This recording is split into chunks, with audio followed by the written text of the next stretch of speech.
Good morning, everyone, and thanks for joining us on the Morning Woodward Show here on the Woodward Sports Network, also featured on the Roar on 99.1, 93.5, and 94.7 HD2. Good morning. Happy Friday Eve. It's a great Friday. You know why it's a great Friday? It's not Friday. Friday Eve. Excuse me. I thought you said Friday Eve for some reason. I said Friday Eve. Yeah, that's kind of what I was playing along with. Speak, sir. Speak clearly, and maybe that would work. Having said that, good morning, everybody. Hope you had a great night last night, because I did. You're not. Get up nice and early. Oh, man. Great night last night. So, obviously, I play in a Wednesday night league. The Ratz. You actually play? Oh, yeah. Of course I played. Think I'm missing a game? Well, I'm you not told missing me a show. You were getting rained out, so... Well, it didn't get rained out, thank goodness. Well, long story short, we won again. How do you and not? For the second straight week in a row, we won in walk-off fashion. It was unbelievable. That's now 5 wins in a row. Yeah. Absolutely crushing it. The Sledge was named the MVP. Shout out to Sledge. What a stud. I have no words to describe it. It was unbelievable. Guys, 5 wins in a row now. The league has been put on notice. We have teams quitting and resigning. I don't know if you guys remember last week. I mentioned Ronnie Berry's team. They are out of the league. They've officially retired. They quit. Is it a real league if they just quit? It's a real league. It's a real league. They have officially quit the league. They couldn't accept the fact that they got swept by the Ratz. And the team labeled DPW got swept last night as well. Yeah. So everybody's getting it from the Ratz, and I absolutely love it. Yeah. So shout out to my teammates. Absolutely crushing it. We'll start the show. Are you going to do anything for your teammates on your other team? No. What, Space Dogs? No. We have to earn it with the Space Dogs. Yeah, no, you guys sucked last week. Or yeah, when you lose 2 games to start the season, I'm not going to come here Friday morning clapping like a seal. No, what I was trying to say is, like, are you going to actually show up tomorrow and, like, yeah, if the guys play, if they step up, then I'll give them credit. Hey, you guys played tonight, My teammates on Wednesday played well. Last Thursday or the Thursday prior. You have to play well, though. And bitch, you gotta not trip on third base again. I'm not even going to acknowledge that statement. I was the only fucking one playing well on Thursday. Well, you tripped on third base. That means you didn't play well. He said Fish, you weren't even there. No, but I told everyone. Yeah, it's Maddie's called... an idiot. She doesn't know how to describe anything. It's called social medias. Whatever. Fish, shut the hell up. Mute your mic. You want me to come out today? Should I come out today and watch you play? Yeah. Okay. You should. I'll do that. You should. Okay. That'd be fun. All right. Speaking of things that are fun, things that are interesting, things that I think make everybody happy, right? Outside of whatever leagues you play in. What is it? The Open Championship? Fish, shut the fuck up. I told you to mute your mic. I did. Jesus Christ. Shut the hell up. Mute your mic. Don't talk again. Don't talk. Jesus Christ. Steve Yzerman happened last night. Steve Yzerman happened all day. We talk a lot about stamina for dudes. Steve Yzerman went at it all day yesterday. Nonstop. Any guy that tells you, yeah, I can go more than an hour. Steve Yzerman went 9 hours, bitch. 5 forwards, 3 defensemen. What a day yesterday was for the Detroit Red Wings. And I promise you, and it's not that I even have to promise you, you should be able to put this together. That doesn't happen this year if Blashill is still the coach. And Mac references to this a lot, and I'm kind of going to spin it off in a different direction, which is Yzerman doesn't make these moves unless it's his guy in the building. Lalonde isn't just going to walk in and coach up a bunch of young guys and go for development. No, we're going to put out a good product. And we're going to try to be a playoff team this year. And we're going to expect Raymond and Sider to take the next step. And we're going to call up a few guys ideally. And Will Edvison and Soderblom make it. Probably one of the two. I don't think both. Verana's going to have to step up this year. Bertuzzi in a contract year. Do you trade him by the deadline? Larkin extension reportedly coming soon. Lots to look into. Today, 8:30, we have Brad and Ryan from the Winged Wheel podcast joining us to discuss what happened yesterday in full detail. I'm very, very excited. But again, you look at the move, that's a professional GM move. We compliment Brad Holmes trading up in the draft. We compliment Troy Weaver's maneuvers, what he's been able to do in free agency, trade packages. Steve Yzerman reminded you he's in a class of his own. He's the only proven GM in town. And you saw it. And I saw something yesterday. I cannot quote what official NHL site released it.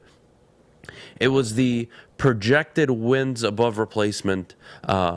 So points based on the new season with the current roster after July 13th. And I believe the Wings were projected for a total of 94 points. That is ridiculous. That's a playoff team. That's a playoff team, guys. Now, is there a lot to work out? What the lines are going to look like? Philip Zadina, what does it mean for Zadina moving forward? I think people that are benefiting the most this morning are Lucas Raymond and Jakub Vrana. Raymond likely stays on the first line with Bertuzzi and Larkin, so they build that chemistry. And then you have a David Perron and Jakub Vrana, and oh boy, does that second line look a lot better.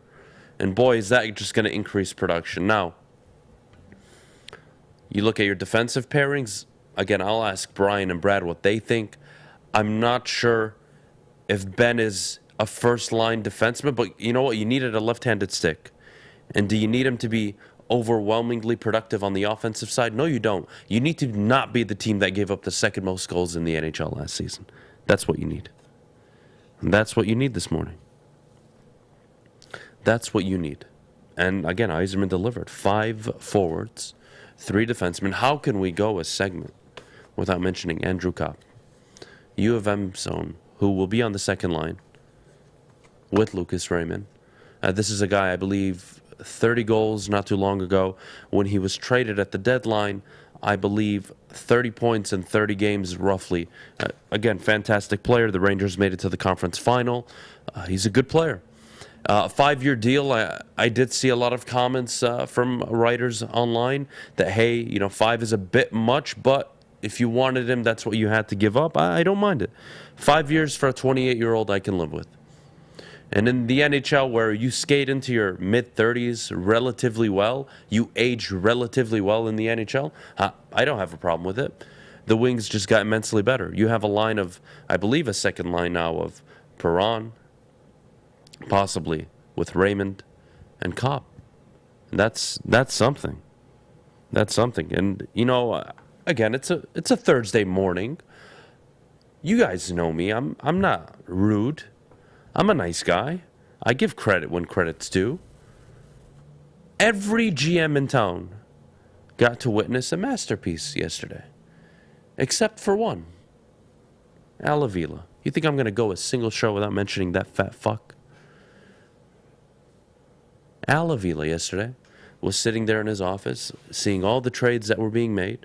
Whoa, how's Steve Yzerman doing?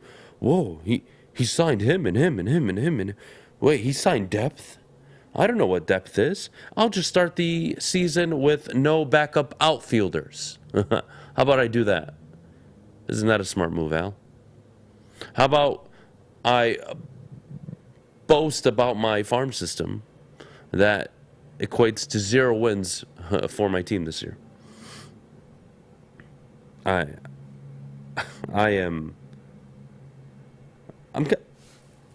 not upset. I'm really not. I mean, Steve Yzerman, again, hell of a job yesterday. We've seen Brad Holmes operate in a very, very efficient manner. Same with Troy Weaver. I don't have many bad things to say about any of the Detroit Tigers GMs, except the one for the Detroit Tigers. And again, the salary cap was there for Steve.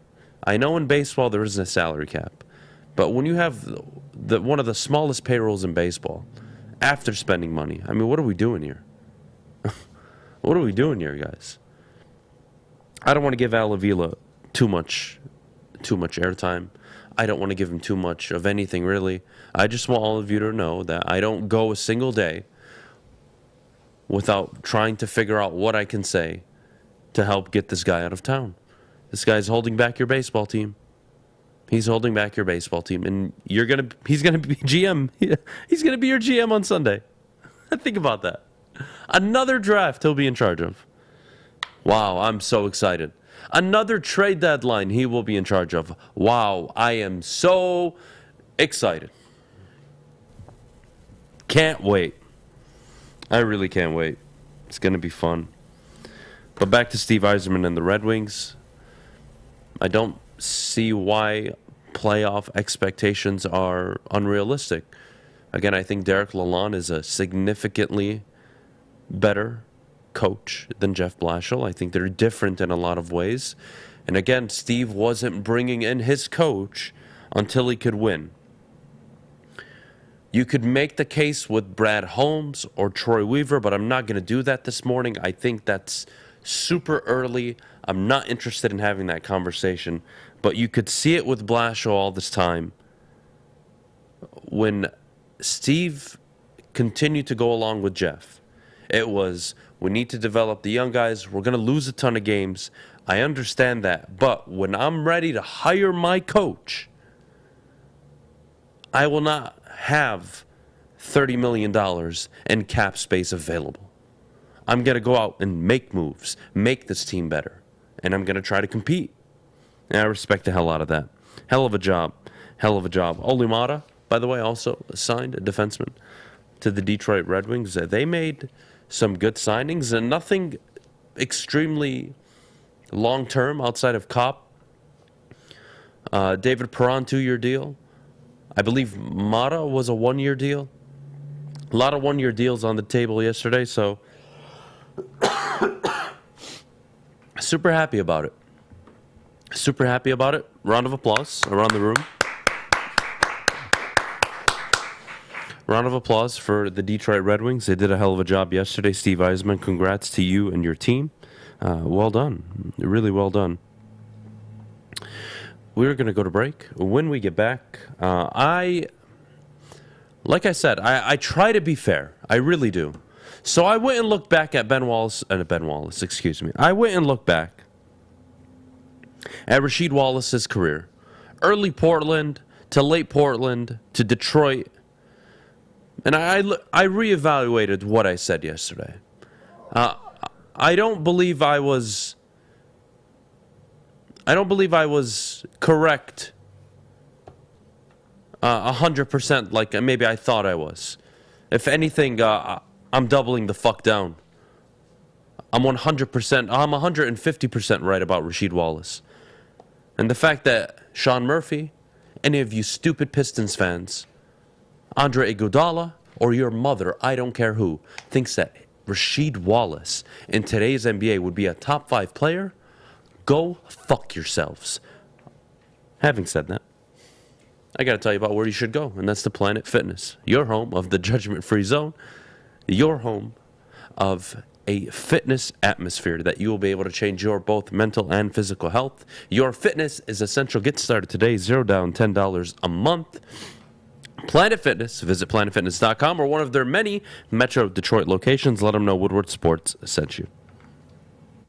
At work and at home, we're there with smarter security solutions. Featuring complete automation with customized alerts and more. For over 90 years, we've been the company that's been counted on to protect what matters most, all with personalized service and care. Right now, for a limited time, receive a free video device plus free installation with a new home system.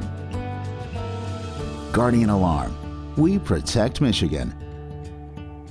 When you need apparel, there's only one place to go. Big Frog in Novi. With no setup fees, no artwork fees, no minimum, and a 24-hour turnaround, you can have your whole team outfitted in no time. Embroidery, direct-to-garment, vinyl, and screen printing, Big Frog has it all in all the styles you want. So whether it's a sports team, fundraiser, school event, or corporate needs, Big Frog is your one-stop destination. Visit bigfrog.com/Novi or call 844-4-BIG-FROG. Woodward Sports, Alta, and the American Cancer Society are presenting the Big Dig this Saturday, July 16th, in Howell, Michigan at Alta. The Big Dig allows children of all ages to put a hands-on experience. There's going to be activities, there's going to be crafts, they're going to be able to ride in an excavator, all at Alta this Saturday. We're going to be out there, so make sure you head on over to Alta. Alta Equipment, where uptime matters. Rasheed Wallace, obviously yesterday, I was very adamant he wouldn't be not only a top 5 player, he could never ever be a number 1. And I'm doubling down 150, 250, 500%. Looking back now, it's now more clear today than it was yesterday. And for any of you to actually acknowledge Rasheed Wallace and say, yeah, well, he could have been a number 1. He was a top 5 player back in Portland. When the fuck was he a top 5 player? When Tim Duncan, David Robinson, Shaq were in the league, Kevin Garnett, Kobe Bryant, Allen Iverson? When the hell was he a top 5 player? In the mid-90s? Excuse me, Hakeem Olajuwon, Michael Jordan? John Stockton, Karl Malone? When the hell was he ever a top 5 player? Maybe a top 5 player on his team? Top 5 player. Ethan, shut the hell up. The league is a million times better now. And so for him to be even higher ranked than he was then, I love Rasheed, but come on. I mean, he was, let's be honest, he was easily, at best, the 3rd best Piston on the championship And there's nothing team. wrong with that. He was fantastic. Yeah. He was an immense part to winning that championship. I don't believe they win without him. Right. Having said that, he was never a 1. And he was never a proven 2. He had one good postseason in Portland. That gets him a pass for the rest of his career. The reason why you're even defending Rasheed Wallace this morning is because he was never a 1. He was never a 2. He's a guy you could always wrap your arm around, right? A ball don't lie! A ball don't lie! That's all he did. And then every other game he'd get a flagrant foul or a technical. That was Rasheed Wallace in Detroit. And in Portland, he was a dynamic player ahead of his time. Never a top 5 player in the league. Never a top 10 player in the league during his era. You're going to tell me he's going to come to this era and be better? Top 5 who? Steph Curry's top 5 right now? KD, Giannis, LeBron, AD, Luka, John Morant? Top 5. Top 5. Iggy, you are dumber than I thought. The fact they gave Andre Iguodala a Finals MVP, he should have forfeited that. They should give Reggie Bush back his Heisman and take away Andre Iguodala's MVP for saying that. What a disgrace. LeBron averaged like 40, 15, and 12. That's the LeBron stopper. Yeah, okay. Rasheed Wallace is a top 5 player. I was going to say, like, we're giving Finals MVP to a guy who held a man to 40. I think at that point you might as well just do the Jerry West thing and give it to the loser on the other team rather than give it to Iguodala. But that's a whole nother point. With Sheed, I love Sheed, but you hit it on the head too. Another reason he can't be a top 5 guy ever is because he's sort of not reliable. Like with the text, with all of the everything around him, he was. If you were building your franchise around him and he was your centerpiece, that is a very dangerous ground to build your team on. And not to mention talent-wise, he had the games where he could show up Kevin Garnett on a game. He did that. He had great games, but if you're top 5, you're consistent, and he was never consistent. He never averaged more than 20 points in a single season. Stop it, guys. Yeah. Pistons fan 11, one of my favorite people in the chat every morning, by the way. You would actually take Rasheed Wallace over Anthony Davis. I hope you're lying or you're just trying to piss me off. You could just admit it. You could just admit it and I'll move on. I swear. I'll leave it alone. Don't tell me you would actually take Rasheed Wallace over Anthony Davis. That's another thing, too, is like I think people are ignoring the fact that Rasheed and the way he moves in today's NBA, like he wasn't the most immobile big, but having to switch out on the perimeter more than ever, too, I think that Rasheed was a decent to solid rim protector, but not a great one. And then combine that with today's NBA, where it's mostly played on the perimeter. He would not be as good today as he was back then. And not many people play through the post, which was his strong suit. When was Rasheed Wallace's best career year? 2001? Yeah. What do you think? Probably 2001. 2001, they averaged 100 points a game. Portland. You guys tell me. In the postseason in 2001, Portland averaged 91. 9-point drop-off in the playoffs. They averaged almost 100 points in the regular season. Stop with it. They scored 70, 80 points. That is a fake thing. The bad boy Pistons used to put up 112, 113 a game. Thank God my best friend is walking in the studio. Jeff, I swear to God, I'm telling you right now. You can either save this show, I'm breaking the desk, I'm breaking the mics, and I'm walking out of this bitch. Oh, he said you can break the mic. That's not a good sign. First of all, I'll tell you where I'm coming from. I love Rasheed Wallace. Of course. Guy gave me a championship as a child. I appreciate the hell out of him. He also left Robert fucking Ory wide open and cost us a second title. But I'm not going to bring that up. Got a point. I'm just going to take it back. I act like I never said that.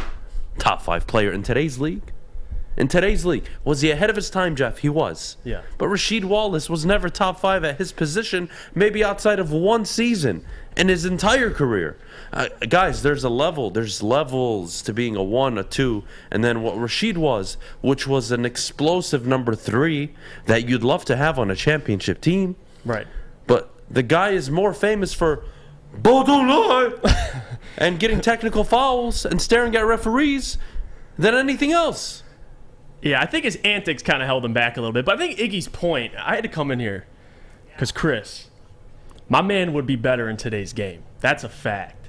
Because of his ability to shoot the ball. That's the whole point that Iggy's making. Sheed could score from anywhere on the floor. Back then, 20 points in that pace with that NBA, you're scoring 80, 90 per game. It's a lot more impressive. And I'm not going to say he's top 5. I'm not going to agree with that. But I think he could be around top 10. 20 points back then, I mean, Rasheed Wallace, with his perimeter scoring in today's NBA, it's so emphasized the pace has picked up a lot more. He'd be getting more buckets. That 25 points, probably in today's NBA from 20 points for the Portland Trailblazers. And that was the point I'm trying to make is I get what Iggy's saying. I disagree with it. I don't think he'll be better than Giannis. Breaking news. I think Giannis is a better player. But I get the point he was making. I think his game would be more beneficial in today's NBA because he could score from anywhere on the floor. That was the point. Now, the antics and stuff, I think that kind of answers itself. I don't think he'll be better than Giannis. But, again, I get the point he was trying to make. I really do. Again, she translates in today's NBA. He was ahead of his time. 100%. He definitely does. Yeah. That doesn't mean he's a top 5 player. He's not even top 10 in today's NBA. I get that point. I just don't want to twist it. No, Rasheed would be better in today's NBA. He would be more utilized. Yes. I think that's probably the word. Because, no, he wouldn't technically be better. I think so. Because he's Rasheed Wallace. No. What do you mean he's Rasheed Wallace? Giannis is Giannis because of who he is and his intangibles. Right. And Sekou Doumbouya is who he is because of his intangible. No. This is a very important lesson. Okay. All right? Hear me out. Rasheed Wallace could have been a 1 or 2. But if you're going to bring Rasheed Wallace from 1990 into today's NBA, you have to bring him as who he was. Right. And who he would be is a guy that would fill up the stat sheet and not impact winning. Okay. If you're going to bring him into today's NBA and tell me he's going to be a top 5 player, that means he would have to be ball dominant. I don't recall him dribbling up and down the court. That would mean he would have to take 17 to 23 shots a game. Not a recipe for winning. You guys tell me how Rasheed Wallace translates into a 1 or 2 in any era when it's about work ethic, when it's about working on your game. Rasheed Wallace used to write checks before the season started to the team because he wasn't going to show up to the workouts. You guys are going to tell me he's just that gifted. He is the most gifted player ever. That he would be top 5. He didn't even have to work out. Jeff, here's why I say that Rasheed would not be better in today's NBA, and I think it's a lot to do with the perimeter and the style that he played with. Would he Steph Curry would dribble circles around every white motherfucker in the 1910s, 1920s, 1930s. What does it matter? It doesn't matter. Yeah. It doesn't. But, Steph Curry translates to the 1940s. He does. Hey, I get the antic part, but guys, James Harden can go hang out with Lil Baby and go to the strip club and put up 36 a game. And he's a loser. But I'm not saying, no one said Rasheed would lead you to a championship by himself. And the Harden's not a top 5 player. He was. To idiots he was, and so was Westbrook. That's the point I'm making. In today's NBA, scoring is more, the game's sped up, the pace is sped up, offense is focused. And with Rasheed's game, he was pretty good defensively, but offensively, his ability to shoot from the perimeter, I mean, come on. Like, Again, he's not a top 5 player. I'm not even arguing that. We're on two different things. I just want you to know. So give me a player comp. How would he translate? Who is a player you look at? Don't tell me AD, even though it's kind of similar. Yeah. Maybe a little bit defensively. The shot, sure, but I think AD is much more complete in the post than Rasheed Wallace. But who's the comp if it isn't AD? How does he translate? What does that look like? It's tough. It really is. I don't know if there's a specific comp I can think of, but it just his game itself. Like, you can use him in today's NBA, especially with the spacing. He'd fit. He can shoot mid-range, 3-point, inside. And I think he's solid enough defensively to where he's not a liability. But certainly, I get the antics part. Like, if you want to question his work ethic, did he reach his complete potential? I don't think that's the point. With Iggy's point, top 5 player, I disagree with it. He's not going to be better than Giannis. Giannis is physically, athletically gifted. There's levels to this, but I think the point he was making is just, and this is, come on, we can't be surprised by Iggy. A lot of guys say this that played back then. They try to say, well, this guy could have been better. I could have been better in today's game. I could play in today's game. So I'm not surprised Iggy said it. I want us all to chill for a second. I mean, Rasheed. Yeah, I want us all to chill. I want you to not come into my morning show YouTube chat and tell me that Rasheed Wallace made the finals with the Portland Trail Blazers. Do me a favor. Don't piss me off. All right? Educate yourself a little bit. Don't be a little dumb motherfucker and join the chat this morning and talk. Player count. Please don't. Just don't do it. Don't piss me off more than I'm already pissed off. Give me your player count. Okay. Jesus Christ. My player count, is he not around the same version as Kevin Love? That's who I was thinking of. I think he's a more physical version. Yeah, but more Kevin, physical, but the thing with Kevin Love, and this is what, and this is my thing, is that on the perimeter, like we saw, like he's like that's a way to attack him, and he's not necessarily a liability, but he's kind of bordering that territory. Yeah, but could Rasheed Wallace ever be a number 2 on a contending team? I don't think so. So we're comparing him again. I'm sorry, to Kevin Love, who was never really much after he left Minnesota. He changed his role, obviously, to accommodate Kyrie and LeBron. We're comparing him to Anthony Davis, who's won a championship as an alpha, as one of the main focal points of the team with LeBron James. Who is he? He's a role player. And I know you're not arguing the top 5, top 10 thing. Yeah. I know you're not, but like that's where I'm just going to go back to because it's so ridiculous because I think Tim Duncan, Steph Curry, Kobe Bryant, all the players that you've seen win championships, LeBron, all the guys that have won and that have become top of their, were revered by their peers as one of the best players ever during their generation. Intangibles matter. Like, Rasheed was so skilled. What does that mean? What does it mean? He was one of the most skilled offensive players for his time. All right. He translates. He probably puts up 20, 21 a night, 22 a night.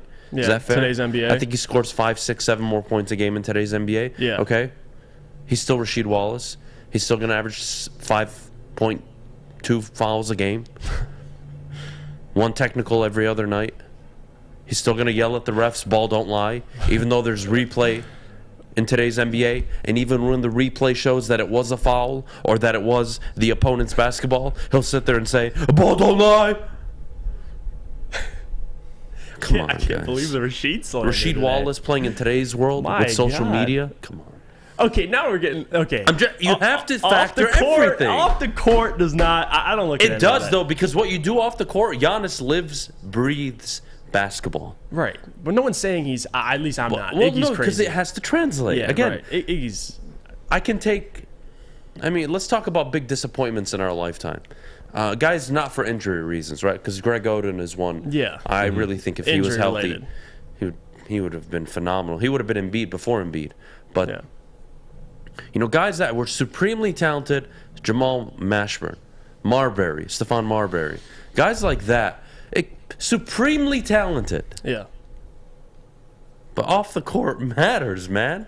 Because that's what separates you between you and your peers. Yeah, but the difference is Rasheed was a big part of why the Pistons won in 2004. Like, Marbury wasn't a big part of a championship team. Like, now you have Rasheed. I get what you're saying. But to say he's simply not a 2 in today's NBA, like, if you're giving me 22 points per game, Like you kind of brought up Kevin Love, like he's your 3, but still Kevin, on his own team could put up 25 points per game. I feel like that's still, don't sleep on him. I know there's a difference between saying he's not a top 5 player and then completely belittling Rasheed Wallace. There's like a difference. I'm saying he's not a top 5 player. Again, we're not belittling Sheed. We're putting his career into context, though. He was never a 1 or 2. And the idea that we're even acknowledging him that he could be a 1 or 2, I think is a bit ridiculous. And Sheed wasn't to the level. Sheed was better than the Admiral, bro. Okay, well guys, that's a little. I really can't take you seriously I can't help anymore. Those people that say he's better than the Admiral. I really can't. I think I'm going to turn this into smart chat only. all the people with an IQ under 15, which is 90% of the audience at the moment, can't chat anymore. When we get back, Brad and Ryan join us from the Winged Wheel podcast. I'm excited to talk to them. Lots happening in Pistons the Red Wings free agency. Maddy, if you could do me a favor, I got to tell everybody at home about our good friends over at Gypsy Vodka and the Mulligan. 8% alcohol, iced tea, lemonade. Whether you're on the golf course, hanging out with Maddy and Fish, I don't care what you're doing. Make sure you're enjoying yourself with a nice Mulligan. Drink responsibly as always, and check them out at a local golf course near you or visit TotalWine.com. Life is full of hard choices. We're here to make one of life's biggest decisions as simple as possible. My name is Christina Gennari, and for over 20 years, I've helped hundreds of families buy and sell homes. We cover all of Metro Detroit and more, from large luxury homes to starter homes. We will work hard to make sure that you get the home of your dreams. So if you're in the market today or even thinking about buying or selling in the future, make the obvious choice. Christina Gennari, the obvious choice in real estate. Visit us at soldchristina.com today. Ciabattas, summer salads, and dip shakes.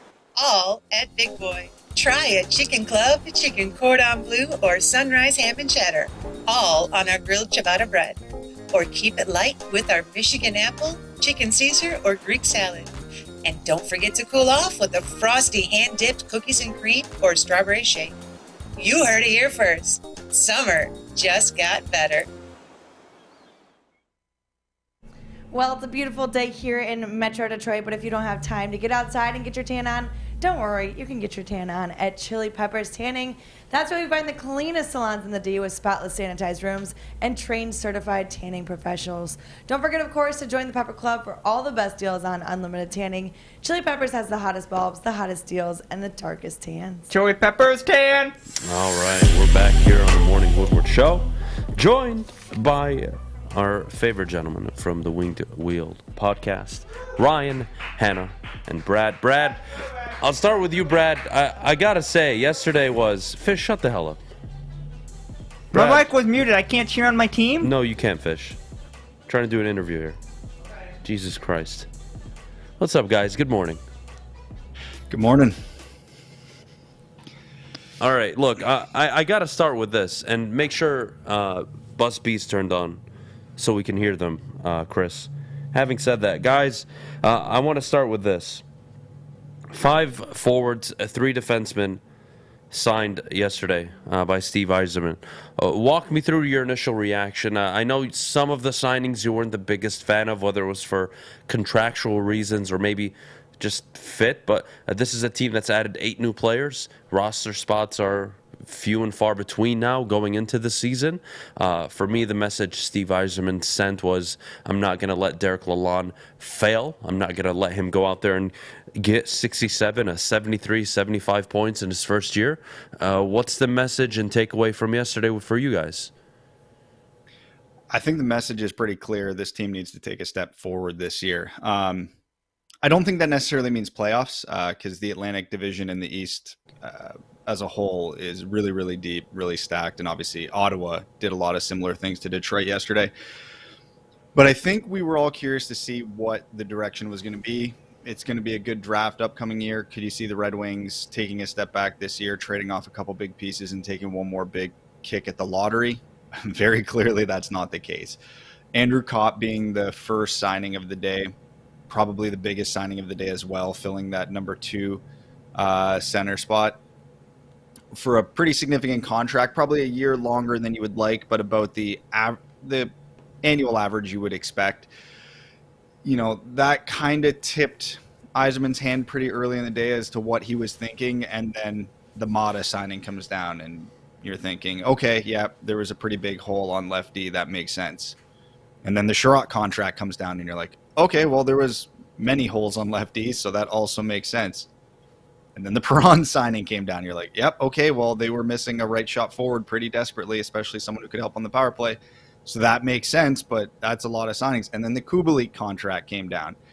And it was, at that point, abundantly clear Yzerman identified this team's biggest weaknesses, which was that number 2 center spot, the entire left side of the defense, and the power play, where Perron and Kubalik specifically will help a lot. So again, I want to temper everybody's expectations. This team definitely has a very real shot at the playoffs, but I don't think that's the expectation. Again, Tampa, Florida, Toronto, they're not taking a step back this year. Boston will be good again, although they are going to be very injured for the first couple months of the season. So that could be the window for the Red Wings to, really put some distance between them and the Bruins and take an actual run at the playoffs. And of course, Ottawa and Buffalo improved, so they should take step forwards like Detroit this year. But yeah, definitively we can say this is a significantly better team than they were, 24 hours ago.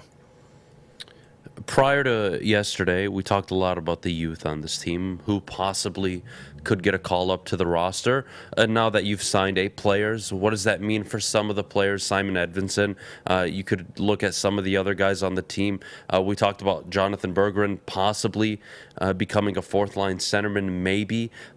Does that all change after yesterday? And is it possible we see some of these young kids this year? It's still possible. I mean, it is hockey. There's going to be injuries. Things are going to happen. There could still be trades. The one thing that a lot of Yzerman's moves did yesterday was allow him a lot of flexibility in terms of roster construction, in terms of potential trades. He still has, I think, over 10 million cap space if you want to bring in even more players. But specifically for Edvinsson and Berggren, because they were the 2 guys that had the best shot at cracking the roster. For Edvinsson, I don't think it changes anything. If he comes into camp in preseason and just, blows the doors off it like Lucas Raymond did last year, they'll put him on the team. Even though I really don't like Ben Sherratt's contract, I like Ben Sherratt, the player. And the one benefit with him is he's able to flex from left side or right side of the defense. So even though he shoots left, that doesn't necessarily mean he can't flex to the right side to open up that spot for Simon Edvinsson.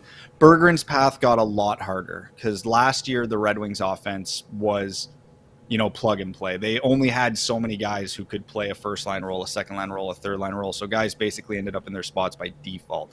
That's not the case this year. So Berggren's going to have to walk in and take someone's job. And it's not like he has to take an Adam Ernie's job, because right now I don't even have Adam Ernie on my projected opening night roster. He's going to have to take a spot from a Michael Rasmussen, from a Philip Zadina, from a legitimately good NHL player. So not that it's impossible, but yeah, Berggren's really got his work cut out for him now. Yeah, I'm actually so happy you brought up Zadina. That's kind of one of the players I looked at probably around 4 o'clock yesterday, once we had gone through maybe 4 or 5 signings. And I just thought to myself, well, what the hell does this mean for Zadina? A 4th-line forward, a 3rd-line forward? Is he going to be productive enough? And is he going to have value at the trade deadline? And is that even the future of his career in Detroit? Is he somebody that you're looking to move at the deadline, or is that somebody we still have hopes for? I think right now we still have hopes for him. I think this is his make or break year. Like, firstly, I'm curious to see what Lalonde can do with him. You get a new coach, a new voice, a new system. Maybe that has something to do with unlocking Zadina. But kind of to what I mentioned in my last point there, Yzerman has a lot of flexibility this year. So if he thinks a change of scenery trade is best for Zadina, he can do it, and he won't leave a glaring hole in the lineup. He did not have that luxury last year. But he can also shelter Zadina if Zadina is playing this year, because, Zadina got put into a lot of tough spots last year. He played on the 1st, 2nd, and 3rd line for different points of the season last year because, well, honestly, he had to, between injuries and other players underperforming as well. This year, he should be able to settle in on the 3rd line, probably with Pius Suter and Dominic Kubalik, if I had to guess, two very good players who are probably an upgrade on who he spent most of last season with. And yeah, if you're playing on the third line, then you're not getting the opponent's toughest matchups. And I think with Zadina, it's entirely a confidence thing because we know he has the talent to do it. He just hasn't done it at the NHL level consistently. So if he's not playing the Victor Hedmans and the Charlie McAvoys of the world, yeah, there could be, you know, some more opportunity for him, and it takes the pressure off him a little bit. For some reason, just a little feeling I have is there's still a trade to be done. I don't think it happens before the season. I do believe by January we're going to be having a conversation, Brad, where they're looking to move a quality player and maybe some talent for either a player on an expiring contract who's just a very good player in the league, or somebody who wants out of town somewhere else in the league, probably a goal scorer. And why I'm bringing this up is I look at Tyler Bertuzzi. What is his future in Detroit? I haven't heard anything on a contract extension. Reportedly, Larkin is getting an extension sooner than later. What's the window for Bertuzzi after all of this? Again, I think it's wide open. Steve Yzerman has preached over and over again, one of the big things he values as a GM is flexibility, and he has that now. There's a lot of good options with Bertuzzi here. Obviously, first and foremost, he's a good player. So if him and Yzerman can come to terms on a contract, that's probably still the ideal solution because, you know, if you don't have to break up that Larkin, Raymond, Bertuzzi line for a bunch of years and you know, the Red Wings get into their playoff window and he's still there and he's still contributing, that's great. But if he doesn't come to terms on a contract or Bertuzzi's asking for way too much term or way too much money, yeah, you can now trade him and not have to worry about having this gigantic hole on the first line because you have a bunch of players, a Vrana, a Kubalik, a Zadina, who could fill in there. Ideally not Zadina, but he could do it. And it opens up a ton of possibilities. Now, what would that trade look like? I think that's entirely going to be dependent on when the trade happens, if it's before the season or the middle of the season, and if it's in the middle of the season, where the Red Wings are in the standings. Because again, I still think the playoffs are a long shot. So if the Red Wings are, say, you know, 5th or 6th in the Atlantic, you know, 5 to 10 points out of a playoff spot, they're probably not trading Bertuzzi for a right now player. They're probably trading him for picks, prospects, and younger guys who will have a longer impact on here. And if the Red Wings are in a playoff spot, you know, around the trade deadline, well, then honestly, they're not trading Bertuzzi. So either way, it's a very positive outlook for the Red Wings. I don't think there's a bad scenario here. It's just going to be a matter of value. I love it. Brad, one more question for you. This is a team that struggled on the power play last year, I believe somewhere around 16%, bottom 6 in the league, and also a team that gave up the second most goals. What does the power play unit look like this year? And again, I know the signing 5 years for Ben was a lot in your mind. I know the contract's a bit much, but excuse me, you've shored up the defense much more. Olimata now on the team. They're going to improve defensively, but what does the power play unit look like? At least the first power play unit line. Well, I think with the signings of Kubalik and Perron specifically, that really opens up a lot of fun possibilities for the Red Wings on the power play. Because obviously, on a typical NHL power play, you want guys playing their off wing on the half wall, and you want guys who can shoot to be in those spots. So, you know, if you want that first unit to keep Lucas Raymond on the left side, Jacob Vrana on the right side, and, you know, throw Dylan Larkin into the bumper where he's probably a little better suited, they can do that, and that doesn't leave this gigantic hole on the second power play unit like they had last year, because now you have Dominic Kubalik who can slot in there as a pure shooter. Like, the guy has got an absolute rocket. He should probably score 20-ish goals for the Red Wings this year, a lot of them coming on the power play. And then you could put David Perron opposite him with Andrew Kopp in the bumper. So, you know, last year it was kind of a situation with the Red Wings where if you took off the Dylan Larkin power play unit in the first minute and a half of the power play, you knew nothing was going to happen the rest of the power play. So that won't be the case this year, because we know Sider, Raymond, Larkin, Bertuzzi, they'll get something done on the first unit. I imagine it'll be Vrana playing with them. But now all of a sudden you go from having a absolute chasm on the second unit to having 4 or 5 guys who can legitimately contribute there. Well, Brad, I can't thank you enough for joining us this morning. Appreciate it so much. Give them a follow on the Winged Wheel podcast. Everybody in the chat, make sure you check them out on Twitter. I think Twitter's down right now, so you can't even do that. But when it's back up, get your stuff together, everybody in the chat. Brad, appreciate you as always. Thanks so much for coming on this morning. Yeah, anytime. Thanks for having me. Go Wings. All right, go Wings, as Fish would say. God bless you, Fish. We're going to go to break. When we get back, I have a few more things I need to get off my chest before we move on. We have some Donovan Mitchell talk, coming up. The state of the NFC North. Owen joins us 9:17 to go over the top 10 quarterbacks in college football. But before we do, Maddy, our good friends over at the Sports Marketing Agency. Yes, the Sports Marketing Agency helps spread awareness about mental health and substance abuse. Their new podcast, This is the F Word, helps spread awareness of fentanyl and other addictions. Go to thesportsma.com if you are struggling or know someone who is, and let them know that Woodward Sports sent you. Hi, my diamonds. It's Crystal with an X. You want to get hot and perfect like me? Here's my super easy routine. Drink at least a gallon of water before you wake up. Attach a weight to everything in your house. Hello? Sell your car and just sprint everywhere. Scream when you exhale. Don't follow Crystal with an X. Do your own thing at Planet Fitness with tons of equipment and free fitness training in our clean and spacious clubs. Join now for just $10 a month and cancel anytime. Detroit's downtown summer playground is back. Open all summer long, the Monroe Street Midway.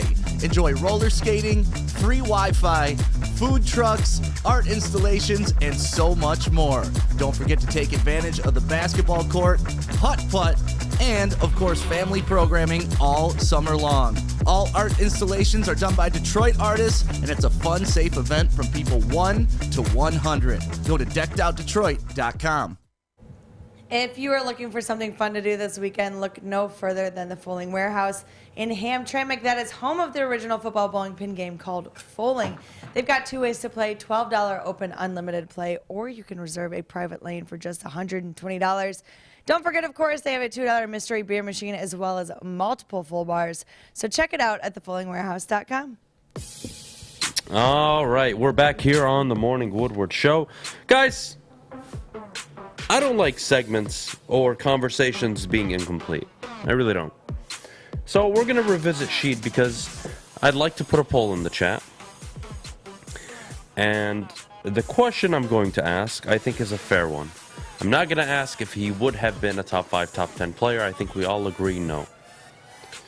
But I want you to tell me what Rasheed Wallace was as a player.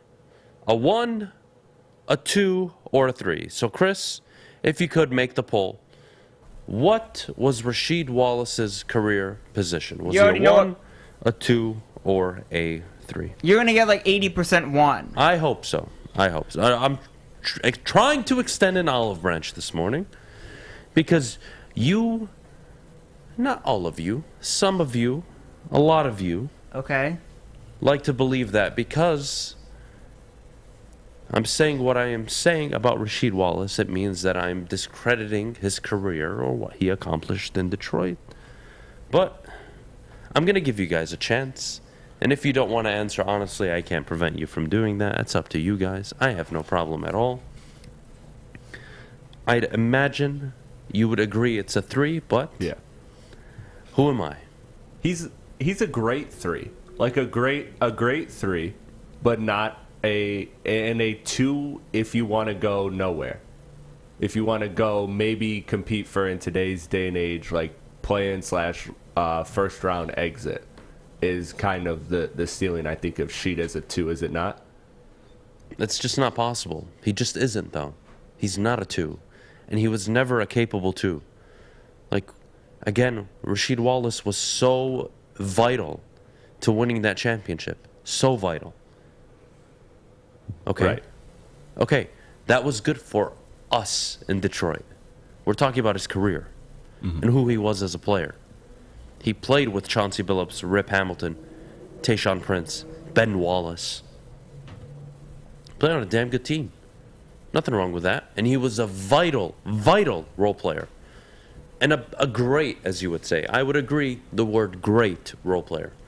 He is the definition of a great role player. Robert Horry, a great role player.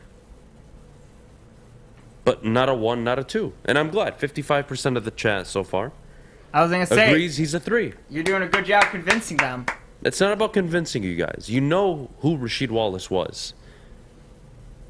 And for you to be ignorant, to even consider or acknowledge or say that he was even remotely close to a 1 in Portland, you tell me, were you even alive when Rasheed Wallace was playing? And if you were, where was your head? Up your mother's ass? Rasheed Wallace, a 1 in Portland. Again, to go back to Andre Iguodala's comments, if Rasheed wanted to, he could have been. If I wanted to be a woman, I could go get a trans change, whatever the hell you call it. Transgender change? Whatever they call it, dude, I don't know. If I wanted to be a ballerina dancer, I could have done it. Well, you still could.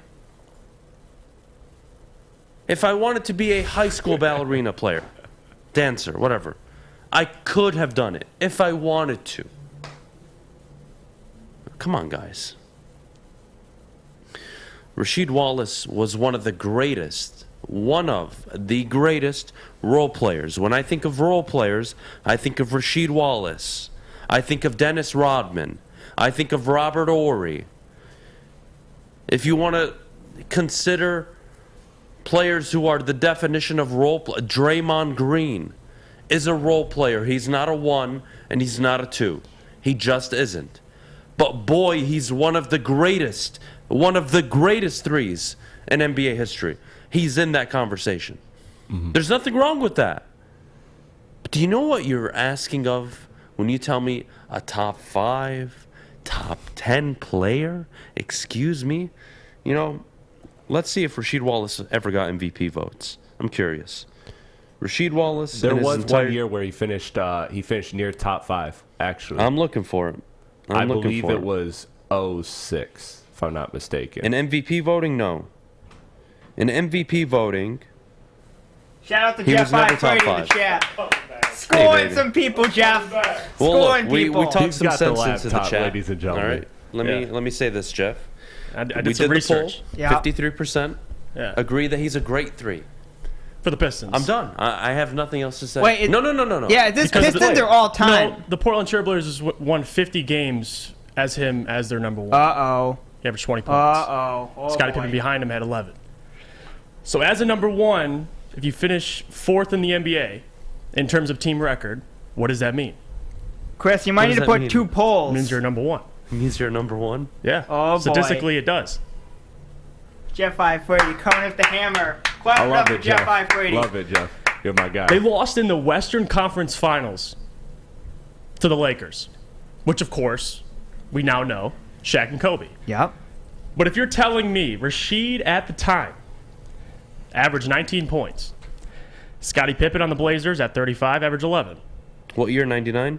This is 2001 to the 2000 to 2001.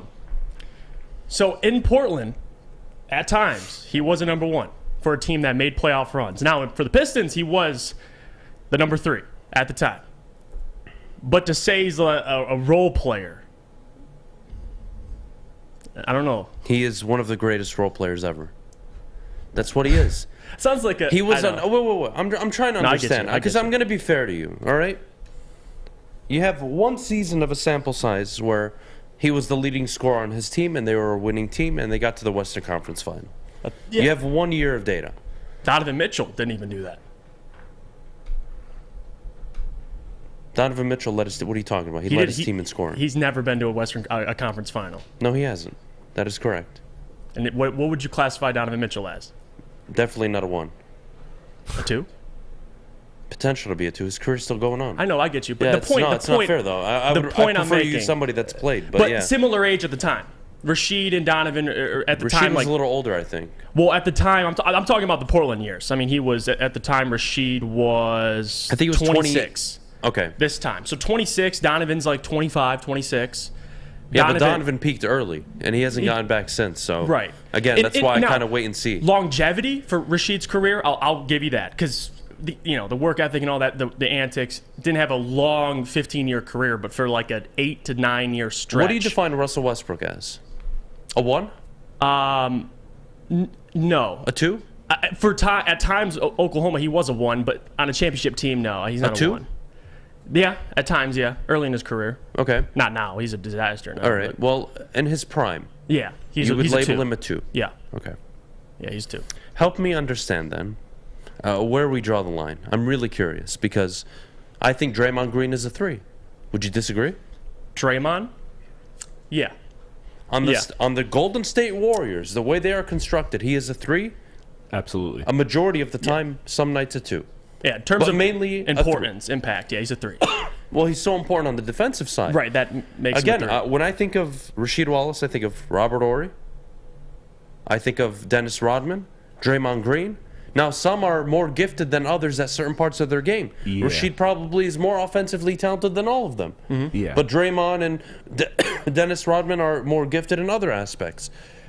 The point is, these aren't guys you're starting your franchise with. That's a 1. That's a top 5 player in the league. And I'll agree with you And there. that's kind of like, I'm trying to be fair. Again, Rasheed was a damn stud. He was ahead of his time. Yeah. But guys, he was a role player. When he had success, he was a role player. He had one instance in Portland. He did. And they blew that, what is it, a 3-1 series lead they blew, didn't they? Yeah, they lost. I mean, Shaq and Kobe, they lost. Come on. They lost to one of the greatest teams of all time.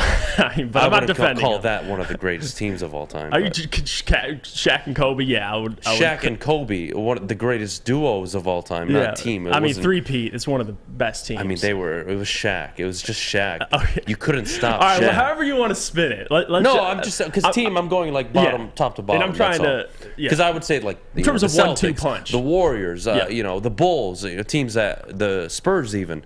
Right. Even the but Pistons. basketball, one man can take you really far. Especially when that one man is Shaquille O'Neal. Yeah. Shaquille O'Neal is the exception to the rule of you don't have to work hard in the offseason. He's literally the only exception. Yeah, that is true. That is true. So this poll is done. 111 votes. 53% say he's a 3. And again, what's the problem with that? Rasheed Wallace is a Hall of Famer. Definitely. He was ahead of his time. In today's NBA,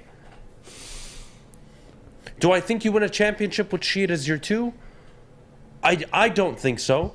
But I think he could be a viable option as a 2 in today's NBA. I do. But he's no top 5 player, top 10 player. He's not a number 1. Could he be your second in scoring, but your third best player on a championship team? Easily. That's what I think.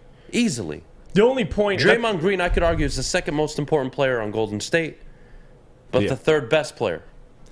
And that's the only context I wanted to provide. Like in Portland, there was a 3-year stretch where he won 50 games in 2000 to 2001 with Mike Dunleavy as his head coach.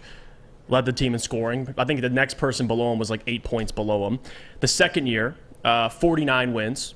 Also led the team in scoring. And this, again, they're not winning championships, but this is my point. He was a number 1 for Portland. Now, in terms of winning a championship, I get where you're coming from. Jeremy Grant was the number 1 for the Pistons. But that also is a good point because Jeremy averaged 20 points in today's NBA. And I would agree, and Chris, I don't know if you agree, Rasheed's way better than Jeremy Grant. Oh, 100%. So if Jeremy can get you 20 points. 23 a night. Yeah, and let's say it was a really good team. Jeremy's probably getting you 16 points on a great team, 15, whatever it is. But anyway, I want to go back to this point. So 3-year stretch, Rasheed Wallace, 50 wins, 49 wins, and then the next season it was another 50 wins. Through that 3 stretch, 50, 50, 50, he was their leading scorer by far, and they had 2 different head coaches. So that, to me, says one thing stayed consistent through those 3 years. It's Mike Dunleavy and Maurice Cheeks, 2 different head coaches, but they still were winning and making playoff runs. Well, that roster, again, was deep. It wasn't the most talented. It was deep. They had 7 players averaging probably more than 10 points, 11 points a game on that team. I believe that's Steve, I hope I don't mess this up, Steve Smith? Yep. Yes, and towards the late they had Zach Randolph. But early on, that's just my point. Like, he was a number 1 for a period of time in his career. Now, to win a championship for the Pistons late, at 29 years old, he had to kind of take a back seat to win a championship. Where he flourished, in my opinion. Right. The best version of Rasheed Wallace, in my opinion, was the 4-year stretch in Detroit, not Portland. I agree. And winning does matter. it does. When we talk about players' careers, nobody considers Allen Iverson a great unless he gets to that NBA Finals with that 76ers team. If he doesn't make a single Finals appearance, we laugh at Allen Iverson. He's Stephon Marbury. Right. He's John Wall. That's true. He's one of the guards that have supreme talent but never did anything. But we give AI the break, one, because he was phenomenal, two, because he lost to Shaq and Kobe, and he carried a team that had no business being in the Finals. So he showed that he could. Again, every player has context, and I get it. Absolutely. We'll see where it goes. Donovan Mitchell, the Detroit Pistons. I want to get to that with you before I let you go. But at the top of the hour, we got to go to break. When we get back, some Donovan Mitchell talk. Excuse me, but I got to go get a haircut. And that's going to happen at Lady Jane's Haircuts for Men.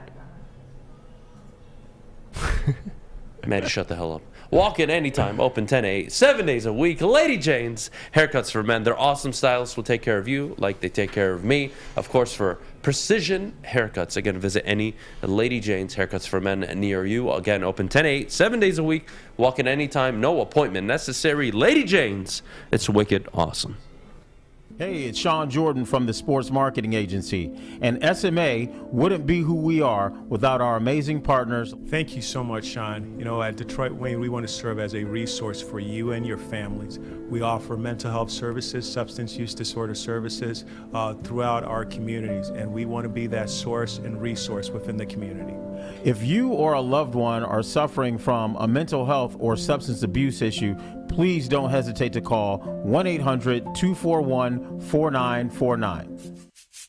You don't have to go to the beach, man.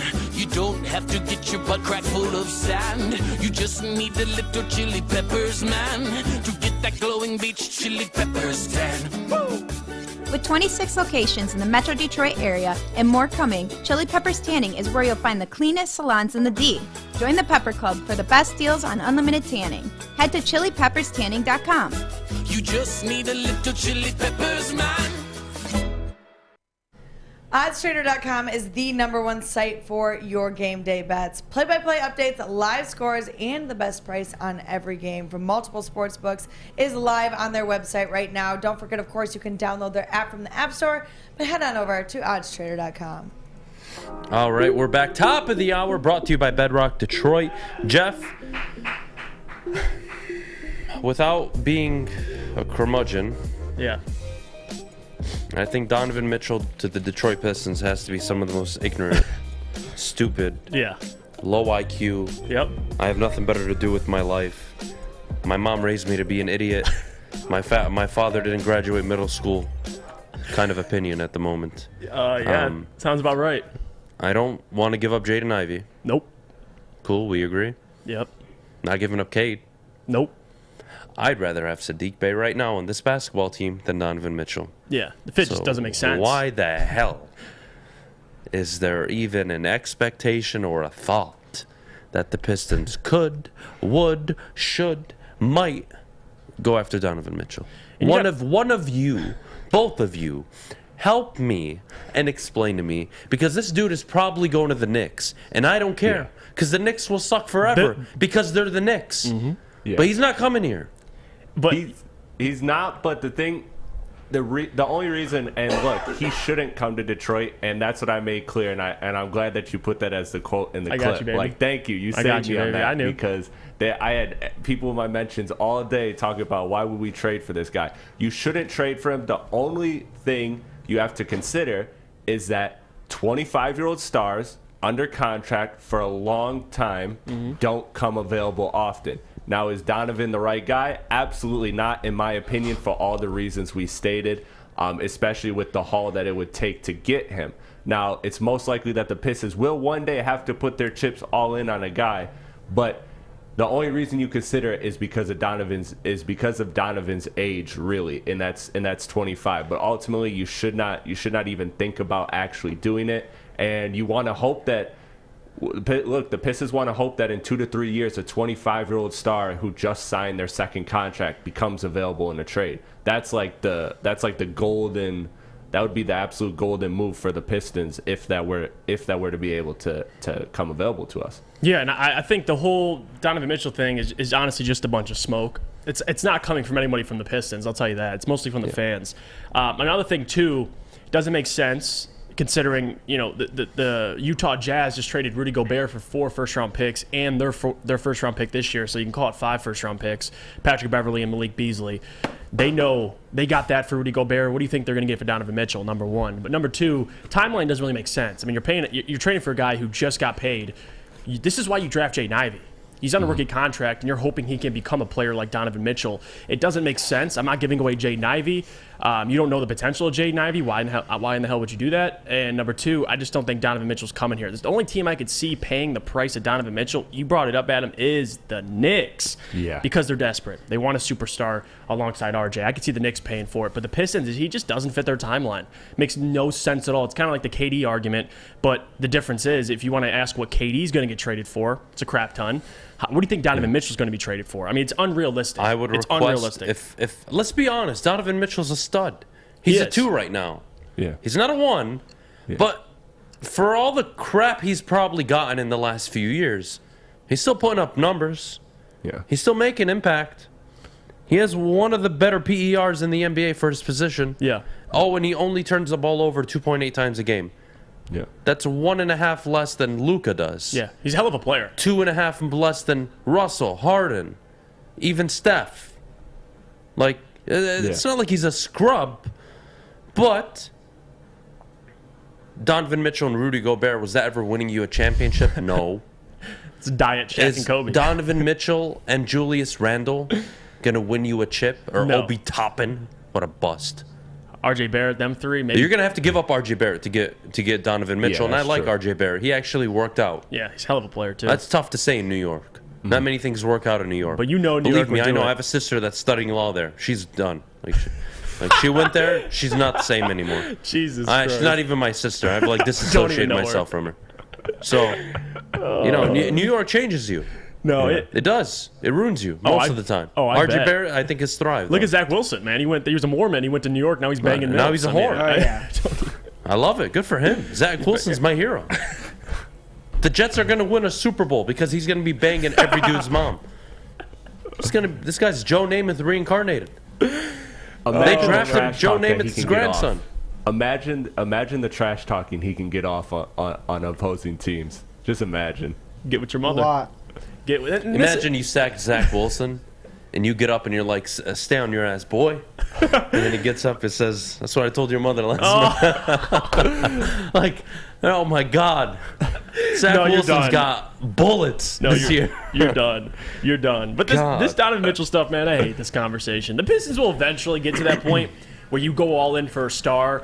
But why would it be in Jaden Ivey's rookie year? So I mentioned this yesterday, sense. and you guys call me crazy if you want. It's fine. Yeah. But I like to think 5-8 years ahead.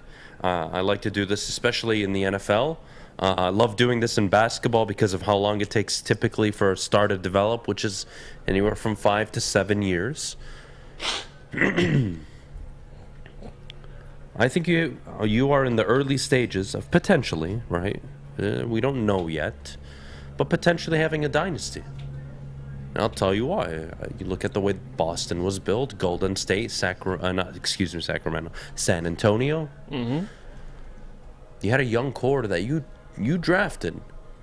You drafted Tim Duncan, Parker, Ginobili. Do I need Jaden Ivey to be the number 2? Maybe I don't. Maybe Saddiq Bey is going to surprise everybody and end up becoming the second best player on this team easily. And then Ivey's the third. I don't know. Yeah. I like to believe that Ivey could be the 2 given his athleticism, given his potential. But if I look 5 years from now, what do I see in 5 years if we're fair, optimistic a bit, and we go based on potential? Mm-hmm. In 5 years, Kate Cunningham's a superstar.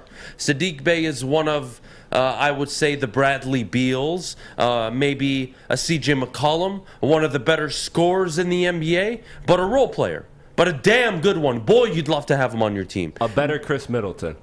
Maybe. A much better Chris Middleton, I would say. He's a 2. Yeah. And then, of course, Jaden Ivey, I know Russell Westbrook is the comp because of the athleticism, Yeah, but his game I mean, is- we're talking about potentially a co-star to your superstar and Cade Cunningham. And that's a dynasty to me. Now you have to win the chips, of course, but you have a core fundamental three. Yeah. That win you 50-plus games every year, no matter what. And you're not crazy, because I want to bring this up, too. Did you know the Warriors almost traded Klay Thompson and Steph Curry for Chris Paul in 2011? Did you know that? Yeah. Wow. I Think didn't about know that, actually. But That's with real? your mindset, you're thinking of that dynasty ahead. If the Warriors, they didn't do it. And now look at where they are now. They still have Steph Curry and Klay Thompson. Like, that's the idea. That's the ideology you want from Troy Weaver. Like, don't trade your pieces. Now, Chris Paul in 2011, Yeah. he was that dude. A dog. He was that dude. But they didn't do the it, NBA and it paid veto off. the trade with Kobe and the Lakers? That Another was one. bogus, by the Another way. one. Yeah. You talk about a bogus thing that never happened. I wanted to see Chris Paul and Kobe happen. Me too. That was after they won the chips too, right? Yeah. That was they won back to back, and then they were gonna add Chris Paul and win like 3 of the next 5. God, the NBA would have been totally It would have different. been over. Yeah, no doubt. Does No doubt LeBron about even it. win a chip? He wins later on, but like, does he win with the Heat against a Lakers team with Chris Paul and Kobe? That's tough. And we were robbed of that matchup, by the way. F you, Van Gundy, by the way, and you and Dwight Howard. We were robbed of Kobe and LeBron in the finals. Kills me. We ended up getting LeBron and the fucking Mavericks. That had to be the most What a frustrating joke. conference finals to go to the finals without Kobe and Shaq or Kobe and LeBron facing off. God.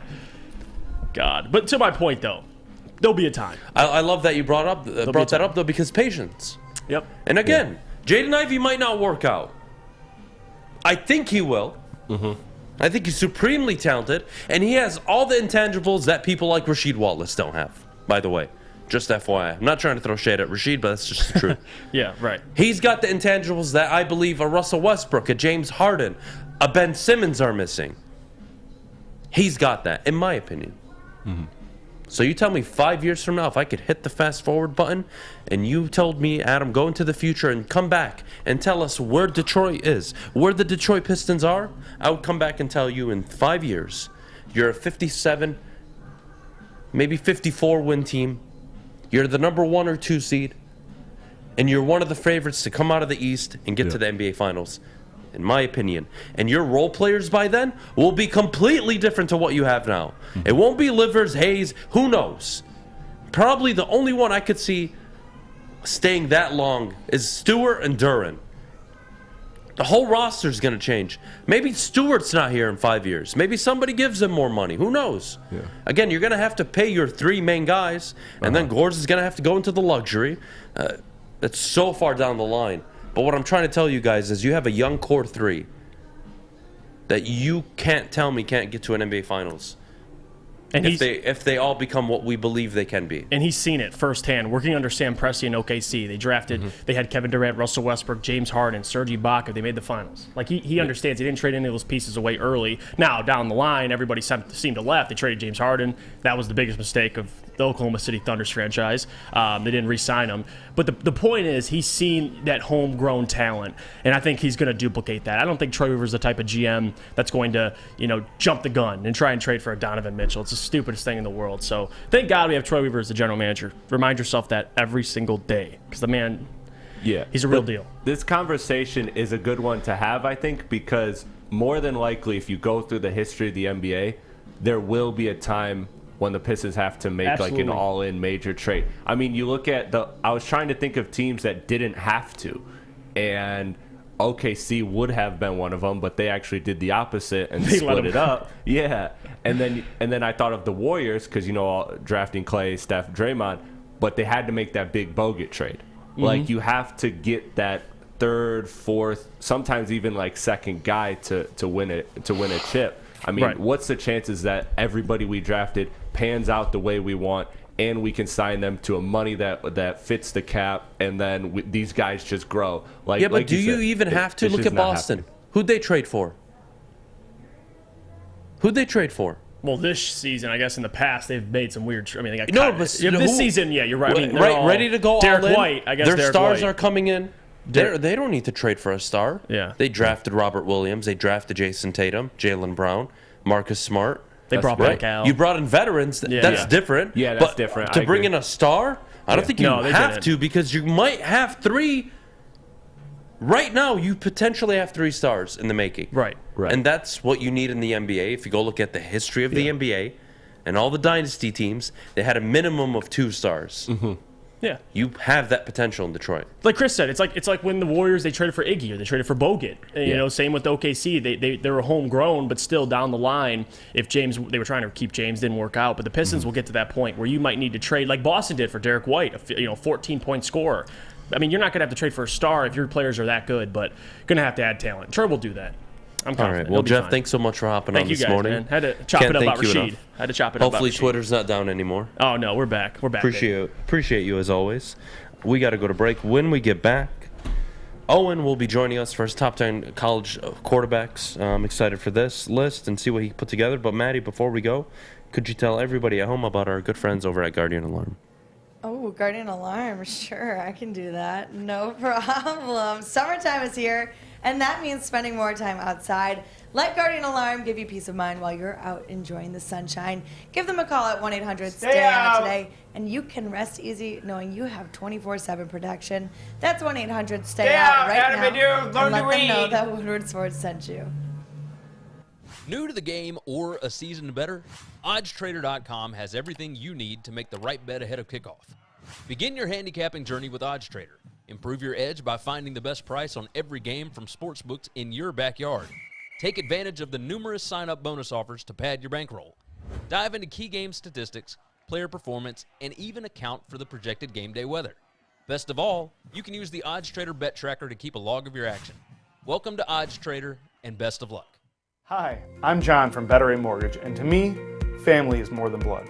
That's why I have the biggest family in Metro Detroit. If you're looking to buy a house or refinance and need a loan, come get treated better than family by me and our entire team here at Better Rate Mortgage. We pride ourselves on giving you better advice, better service, and a better loan experience. That's why we are Better Rate. If you're looking for a new mortgage, come get treated like family. Actually, better with Better Rate Mortgage. Visit us at mybetterrate.com or call at 248-480-4467 today. Open all summer long. The Monroe Street Midway is open in downtown Detroit. Enjoy basketball, roller skating, mini golf, art, live music, food trucks, and more. A fun, safe event for everybody to attend. Go to deckedoutdetroit.com for more information. The summer is better at the Monroe Street Midway. Maddie is in studio today. If you could put the camera on her real quick. She is dying. She is currently dying. Her contact lenses are acting up. Why just rat out people's lives like that? No. How are you feeling today? Oh, awful. Yeah, I'm the only one that feels happy, and he still honestly, hates if me. looks work. Why? Wow. Maybe that's what he wants. That was true. I mean, it's probably true though. But hey! Goodbye, everybody. There you go. Goodbye, everybody. All right. Owen, Well, see you later. Owen put together his list of the top 10 quarterbacks in college football. It was hard. I hope really it hard. was. I hope it was. I hope there's a certain somebody not on that list. Uh-oh. Yeah, he's not. I'm curious to see what your list is. So we're going to put, you can go ahead and put his list up on the board. And you walk me through your list, and I'll interject and chime in when I either want to punch you in the face or I agree with you. All the time. I don't think there's anything you'll want to punch me in the face for. You'd be surprised. Well, relating to this list, at least, I would say. But once he gets it up. But obviously, I think the 1 and 2 is very easy to choose between. It's Bryce Young and CJ Stroud. How do you For know? me, those are my top 2. Do you agree with those? Yeah, there's no doubt. I don't think anybody. I think your top 3 is 100% spot on. Yeah, I mean, Caleb Williams, I'm really excited to see what he does at USC, especially with that star power offense right around him. Then you got Grayson McCall, I think, with Coastal. He's got a lot of potential. I'm excited to see where he could possibly go in the upcoming NFL draft. Can you put that graphic back up? Yeah, I got you. And then along the lines of Hendon Hooker at number 5, What's your thoughts on that? I like him at Tennessee. I think he's got a lot of potential. He's a really good runner as well. Rushed for over 600 yards. He's got an arm on him as well. What I see between 5 and 8 are talented, athletic quarterbacks. I think Sam Hartman, though, is a bit low. I think so? Sam What would you Hartman, have him at? 5?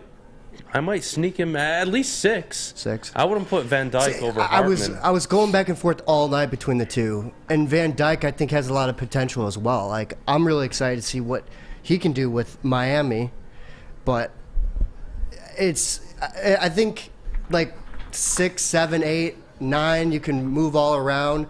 I slipped Brennan Armstrong in there from Virginia.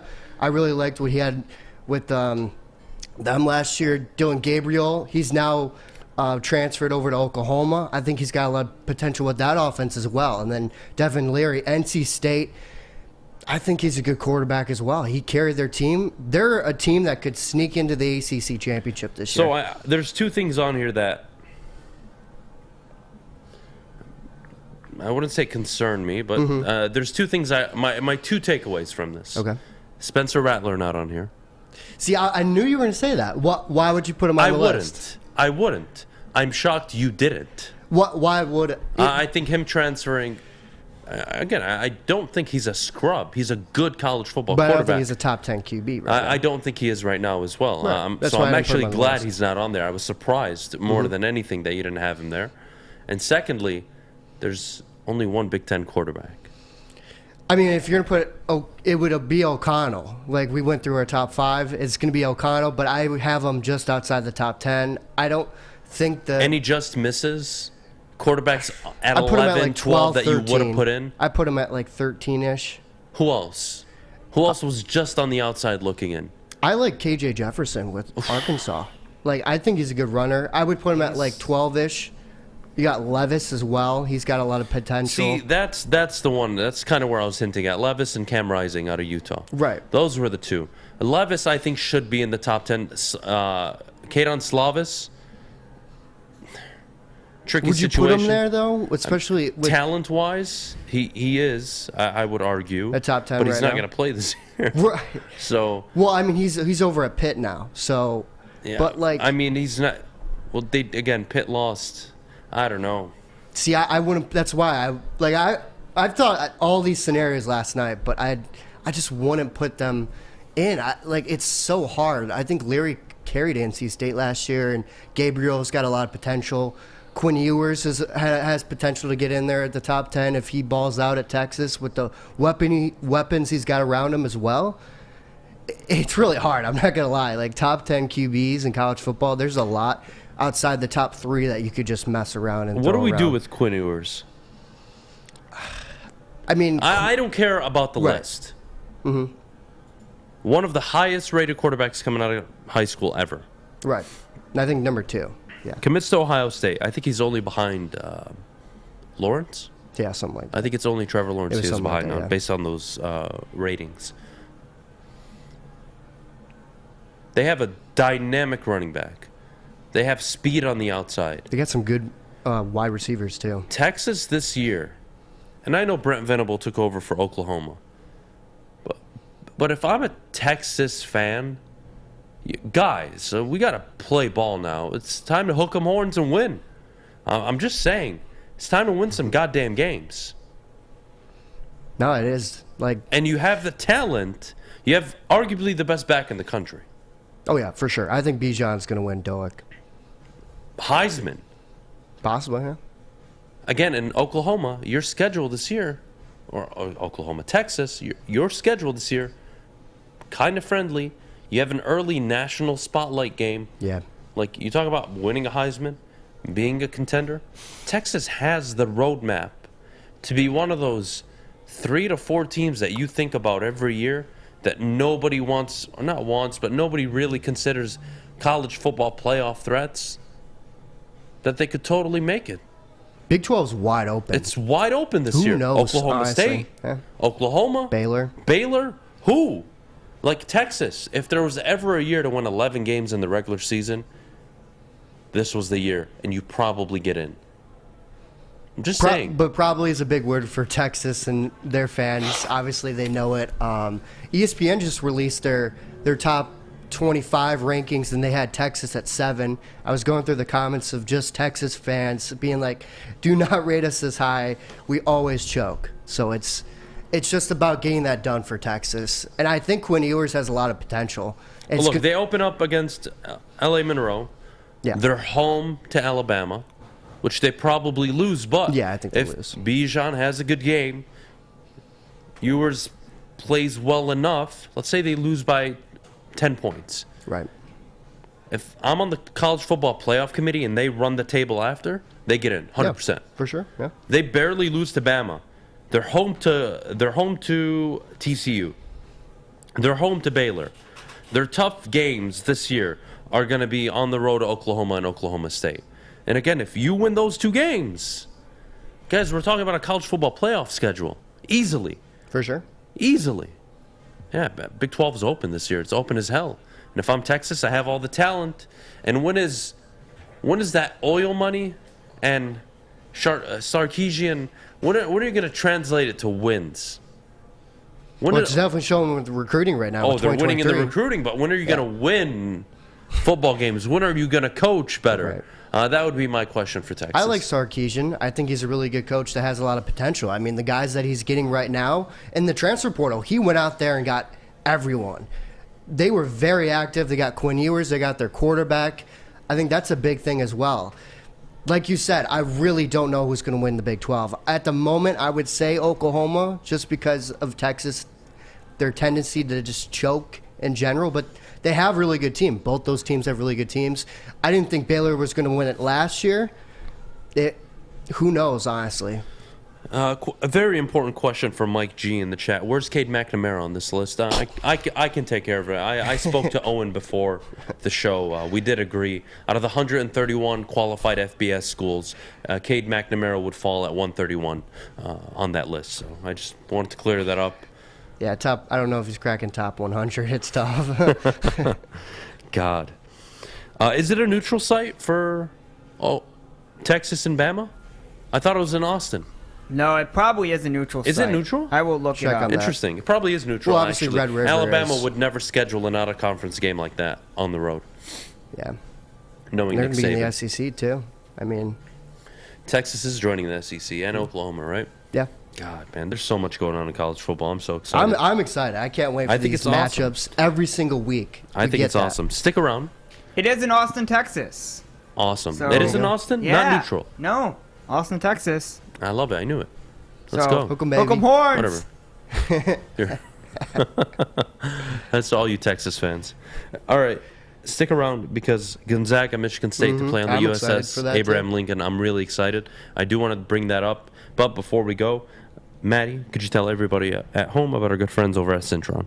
Yes, I can. The summer of Cintron is here, and now Cintron is available at your local Kroger. So head on over to Kroger with your Kroger card. They've got a deal going on right now, too, for just $4. That's an absolute steal. They've got cranberry, regular, and sugar-free. Pick one up today, or 2 for $4. Cintron is the new energy drink for the active lifestyle. Drink it, live it with Cintron.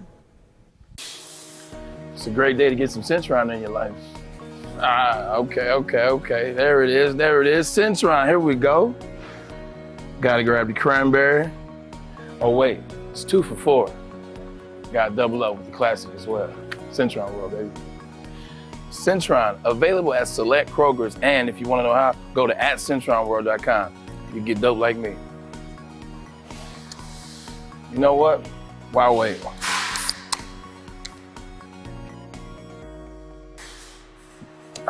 Great taste, guaranteed. Fellas, let's be honest. We like things to be easy. We like simple stuff, like sports 7 days a week. We like things uncomplicated, like Lady Jane's Haircuts for Men. Open 10 to 8, 7 days a week. Walk in anytime. Sign in, sit down, watch your favorite team play, and before you know it, your hair will be game ready. Open 10 to 8, 7 days a week. Walk in anytime. Lady Jane's Haircuts for Men. It's wicked awesome. If you are looking for apparel, look no further than Big Frog in Novi. And right now, you can get a free Woodward Sports t-shirt. That's right, I said free Woodward Sports t-shirt right now all month long at the Big Frog in Novi. All you got to do is stop in, tell them we sent you, and they'll print you one right there on the spot. So go to Big Frog Novi today, get your free t-shirt, or you can head to their website online at bigfrog.com/Novi. Something that I think should be an absolute tradition, something that should happen every single year in college basketball, not only at the beginning, maybe at the midway point, maybe for a Final Four game at one point. Wow. I think it's that spectacular, is to have a college game on an aircraft carrier. I love it. They'll be on the USS Abraham Lincoln, Michigan State, Gonzaga. Bring this back. Give me more. I want more. Every year I want this to start the year.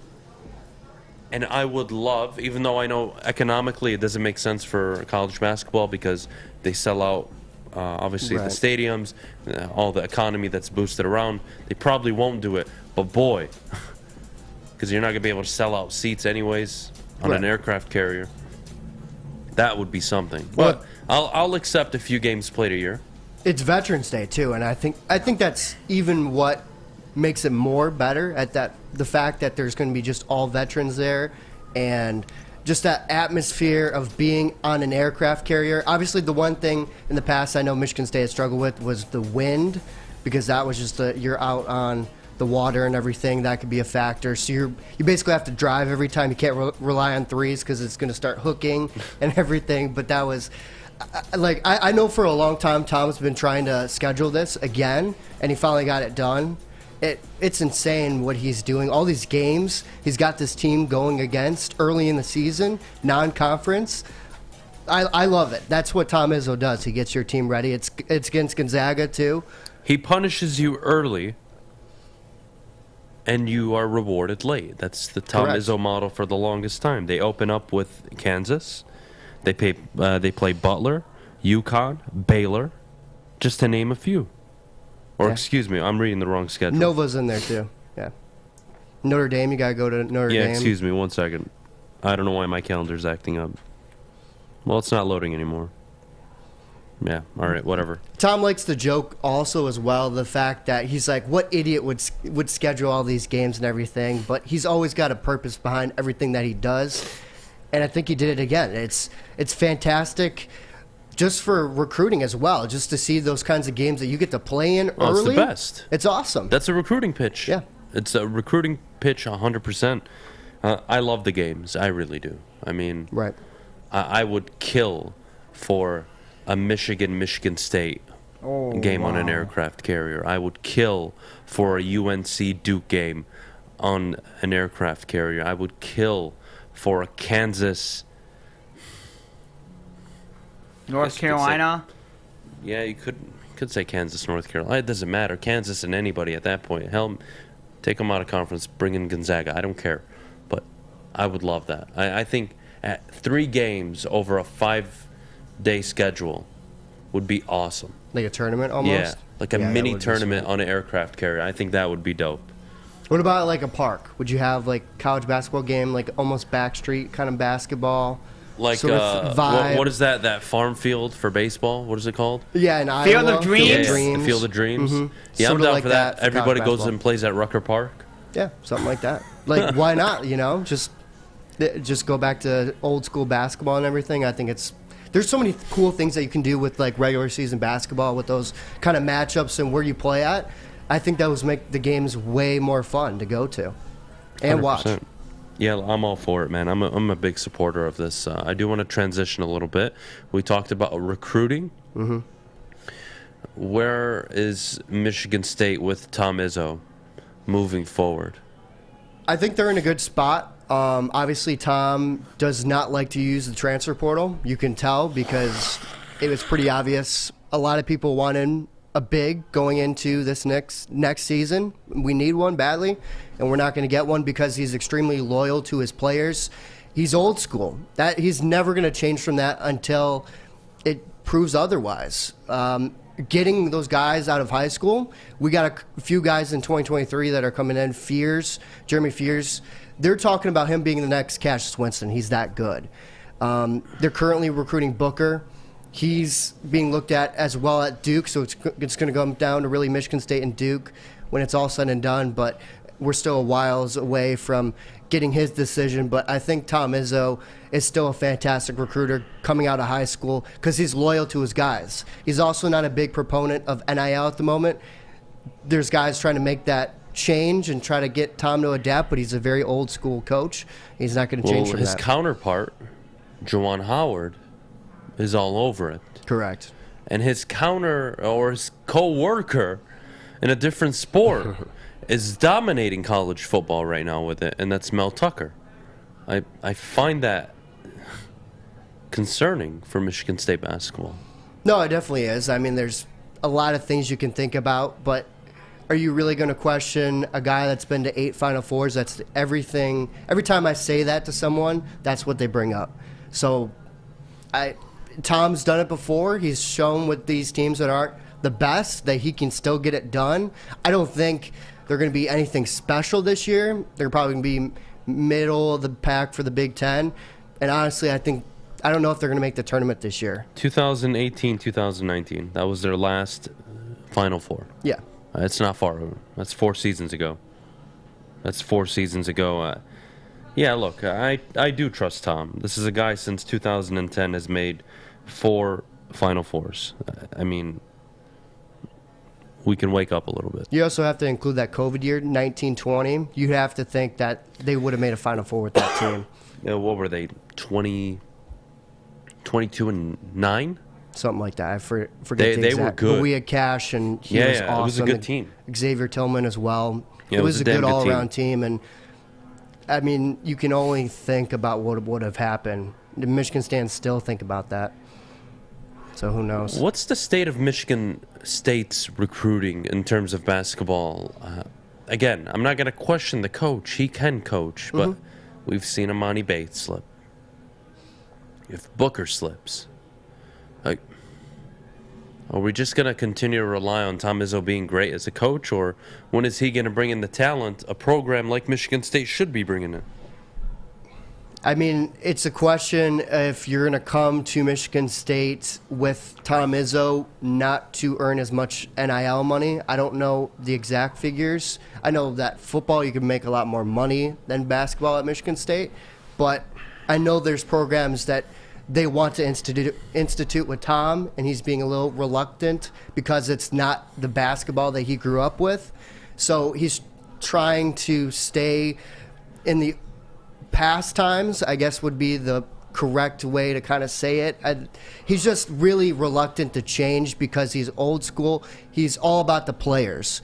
That's what he cares about. He believes that the NIL is good. He wants it, but not to the extent that it's going at. He thinks it will damage college basketball and it will hurt these young men's lives forever just because they're going to get this money at a young age and then blow it away.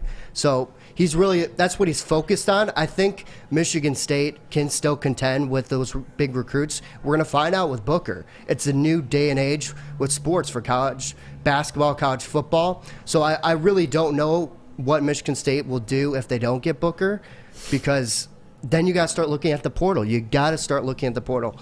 Like, everyone's been telling Tom, go look at the portal, and he's just been very reluctant. Obviously, he got Tyson Walker. That was a fantastic pickup. Joey Hauser also was from the portal. He's been a solid pickup. At times he's been rough, but I think he's going to be much better this season. I wouldn't worry too much about Tom, and if his ways aren't working, he's going to retire. That's plain and simple. If he's not having fun anymore and his way doesn't work, I believe he's going to retire. Yeah, I'm too naive to think of him retiring soon. I don't want him to go yet. I really don't. Neither do I. He's Coach awesome. K leaving sucks. Bill Self is the next one where 10 years, 15 years from now, we'll be talking about him like Tom Izzo a little bit. I'm not ready to see Izzo go, so I hope there's still 4, 5, 6 years left. That would be awesome. But we're going to go to break. Owen, you were fantastic today, man. Well done. Well done. We're going to go to break. When we get back, we'll continue the conversations. But Maddie, you need to tell everybody at home about our good friends over at Big Boy. Yes, Ciabatta's summer salads, hand-dipped shakes, all at Big Boy right now. Try a chicken club, chicken cordon bleu, or sunrise ham and cheddar, all on their grilled ciabatta bread. Don't forget they have the Michigan apple salad, chicken Caesar, Greek salad, and hand-dipped shakes like cookies and cream or strawberry. So head on over to Big Boy. Summer's just got better. Hi, my diamonds. It's Crystal with an X. You want to get hot and perfect like me? Here's my super easy routine. Drink at least a gallon of water before you wake up. Attach a weight to everything in your house. Hello? Sell your car and just sprint everywhere. Scream when you exhale. Don't follow Crystal with an X. Do your own thing at Planet Fitness with tons of equipment and free fitness training in our clean and spacious clubs. Join now for just $10 a month and cancel anytime. Get a shot up. This is for the win. All of Detroit's sports teams live on Woodward. All of Detroit's sports coverage lives on Woodward Sports. Driving the best in Detroit sports coverage. We don't like to brag that we are the toughest sports network in Detroit, but we do have a guy named Darren McCarty on our side. Lemieux and McCarty, who've had a good knockdown drag up. There they go, right on the whistle. They were talking to one another. Woodward Sports. Welcome back. Thanks for joining us on the Morning Woodward Show here on the Woodward Sports Network. Also featured on the Roar on 99.1, 93.5, and 94.7 HD2. You feeling any better? No. My eyes feel like they're freaking bleeding. Why? Could you explain? I'm actually like super stupid. I really don't know what Well, the you don't problem. have contacts. So did you like place them wrong, or No, they're so- infected, or you put like bacteria? So I was down to my last couple. I wear dailies. And I ordered them, and they took a long time. You look to ship and get confused. here. So I had to wear the same ones, and it totally screwed up my eyes, and I can't find my glasses. Oh. So if you take your contacts off, can you see? No. How far ahead can you see, and how far can't you? I just want to know. Do you want to do a test after the show? Yes. Yeah, we should do a test. I'm gonna have to take them out. I can't. Those little medical doctor tests. Well, just give me an estimate. Like from here, from me to you, can I you won't see? be able to read that Fulling Warehouse. Could you at least see me? Yeah, I can see you. But you can't like detail small Correct. stuff. Could you read the Planet Fitness logo? Well, I know what it says. Yeah, I was gonna so say it's hard to, like- yeah, she knows this room. That's a good point. All right, we'll do it. We'll do like those eye doctor tests. Yeah. I remember I used to like try to fail intentionally to get glasses when I was a kid. Why? That's cute. Because my brother and sisters had glasses, and I was Oh. like jealous of them when I was a kid. Yeah, it was like a no. whole thing. Cool. It's not good. Not good. Well, are you gonna be able to make it? I mean, it's freaking 9:42. I'm gonna make Yeah, I it 18 mean, more minutes. Can't you just take them off now? Well, why? Because I want to see like your reaction to seeing me without contacts. But then I can't drive home. Ouch. You could put them back on. Where am I gonna put them right now? I don't know. I'm not your doctor. Thank You want me to God. grab you a napkin to put them on? Well, that's like the worst thing in the world. Okay. You should trust your eyes to Dr. Armani because Pavel Datsuk did. And for those in the chat, You guys I used remember to have that? backup glasses until I woke up and my glasses fell on the floor because my dog knocked them off my dresser. Your and dog stepped ruins everything in your life, by the way. Your I'm dog is the reason you have a horrible life. You're just mad because my Your dog is an hates me. asshole, Jesus. number Oh, one. great. Thank Your dog you. is the scum of the Appreciate earth. that. Oh, appreciate that. Untrained. She's a Appreciate very that. sweet dog. Yeah, with PTSD. Anyways, does You everybody can't call her untrained. PTSD? Does anybody remember It's the not her Dr. fault. Armani commercials with Pavel Datsuk back in the day? Hamilton had one Oh too. yeah, Pavel Datsuk with his broken English. Yeah, that was great. I trust my eyes with Dr. Armani, and you should too. That was mine. That was the best. That was the best. You should get LASIK. Oh, I would love to afford LASIK. Isn't it? It's not covered by medical. How much is it? It's like $2,000 Per eye? per eye. Do one at a time. Do one at a time.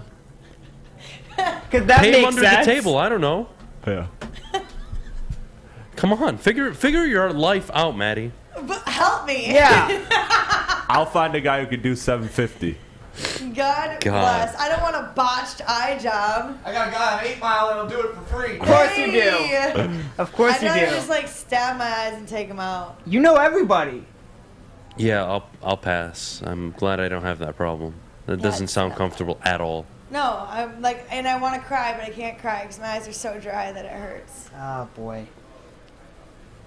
What kind of life do you live? A terrible one. I feel bad. Like, you're making me genuinely feel bad right now. It's going to be okay. Yeah, that's good because All you right, never guys, feel we bad need about to anything. Fast forward how many days?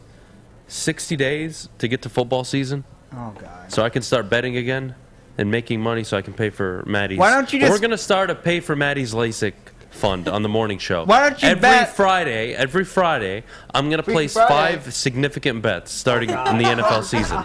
And all the profits will be used Go to Madeline Miller? towards Madeline Miller's LASIK eye surgery fund.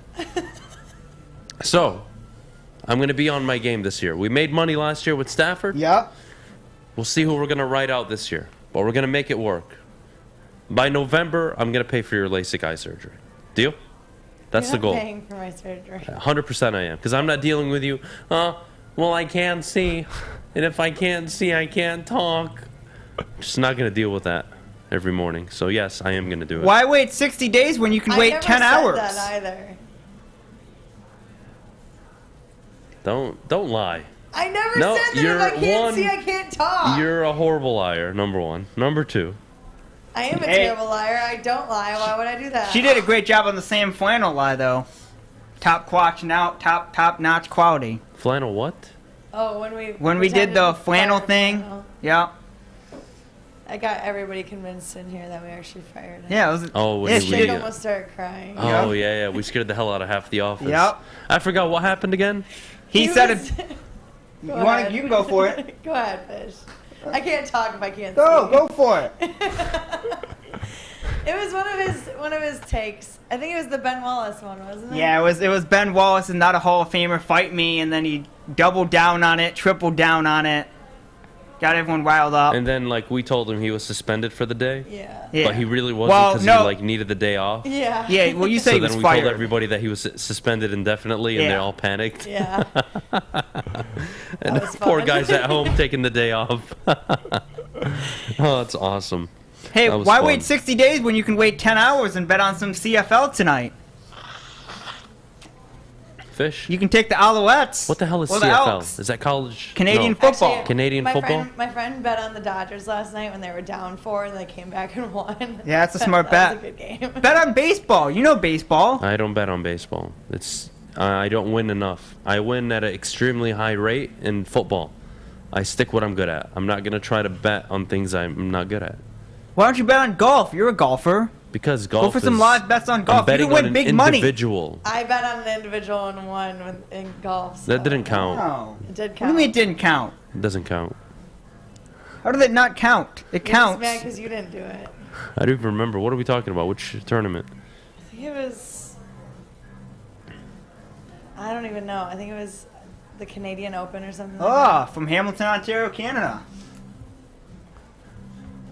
Good Whoever tournament. said that Bobby Portis is better than Sheed Uh-oh. Back to sheet again. in the chat today, whoever said that, I want to know your username. Not because I want to know who you are, Oh, boy. but I'm pretty sure that's Flannel Sam with a burner account.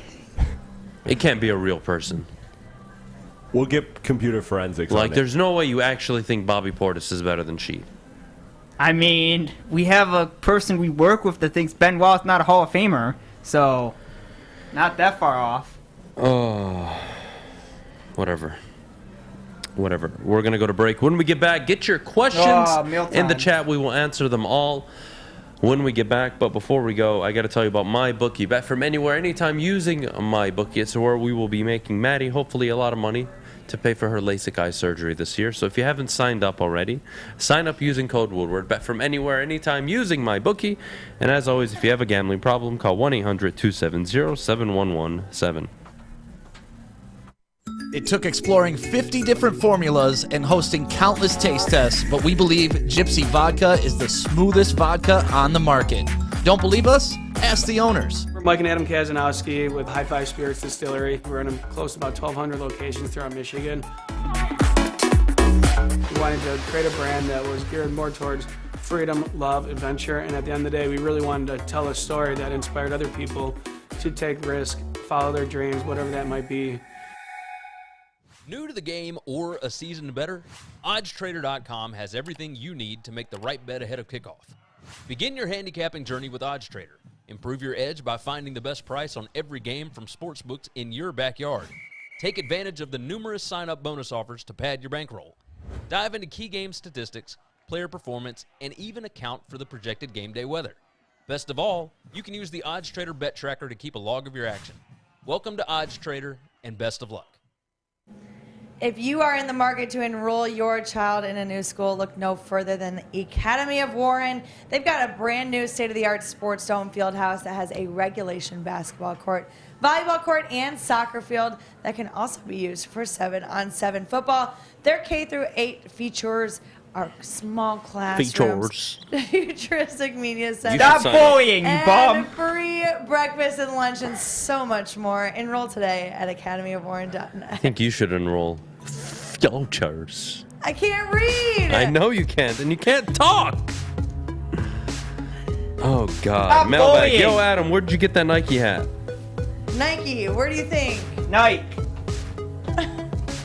I don't think I bought this on Amazon. I do think it was direct from Nike.com.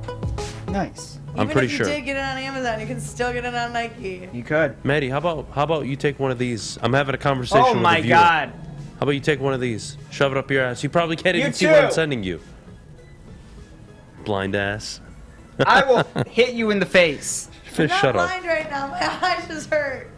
Adam, why the hell would people think that Rasheed Wallace is a top 5 player or could be? Yeah, I don't know, man. I really don't.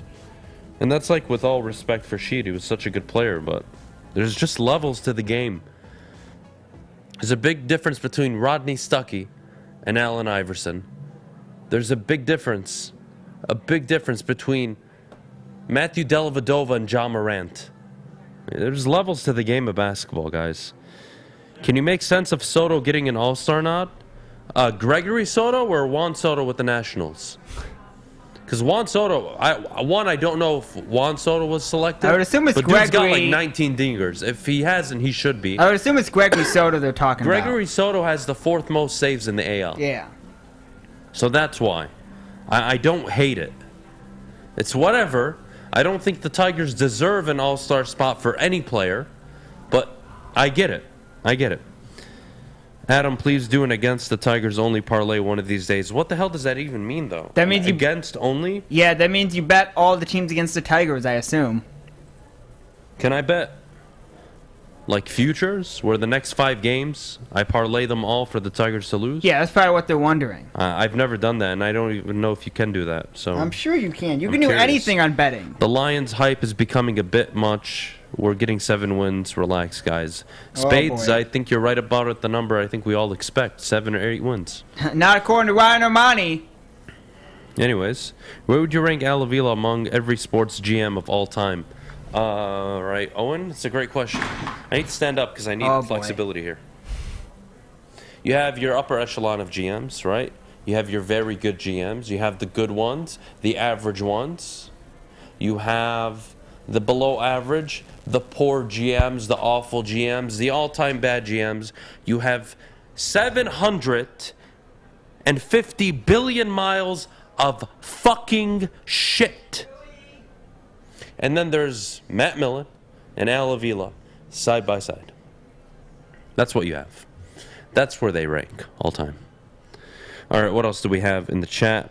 Let's see. Adam, is Maddie's new name Helen Keller? Yeah.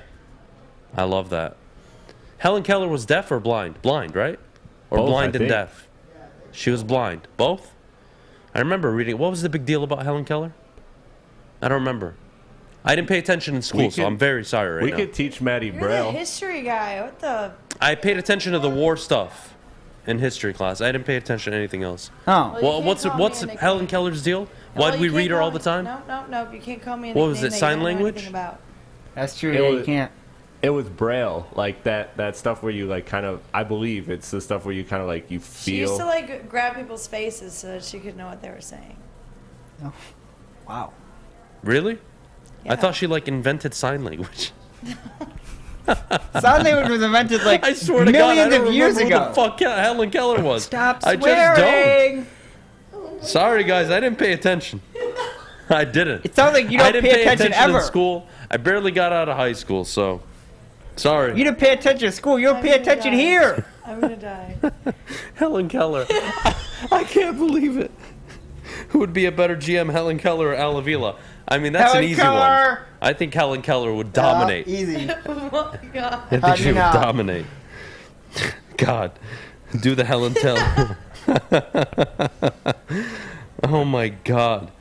You can add Bob Quinn to that bottom of the barrel. Yeah, Nathan, you're not wrong, dude.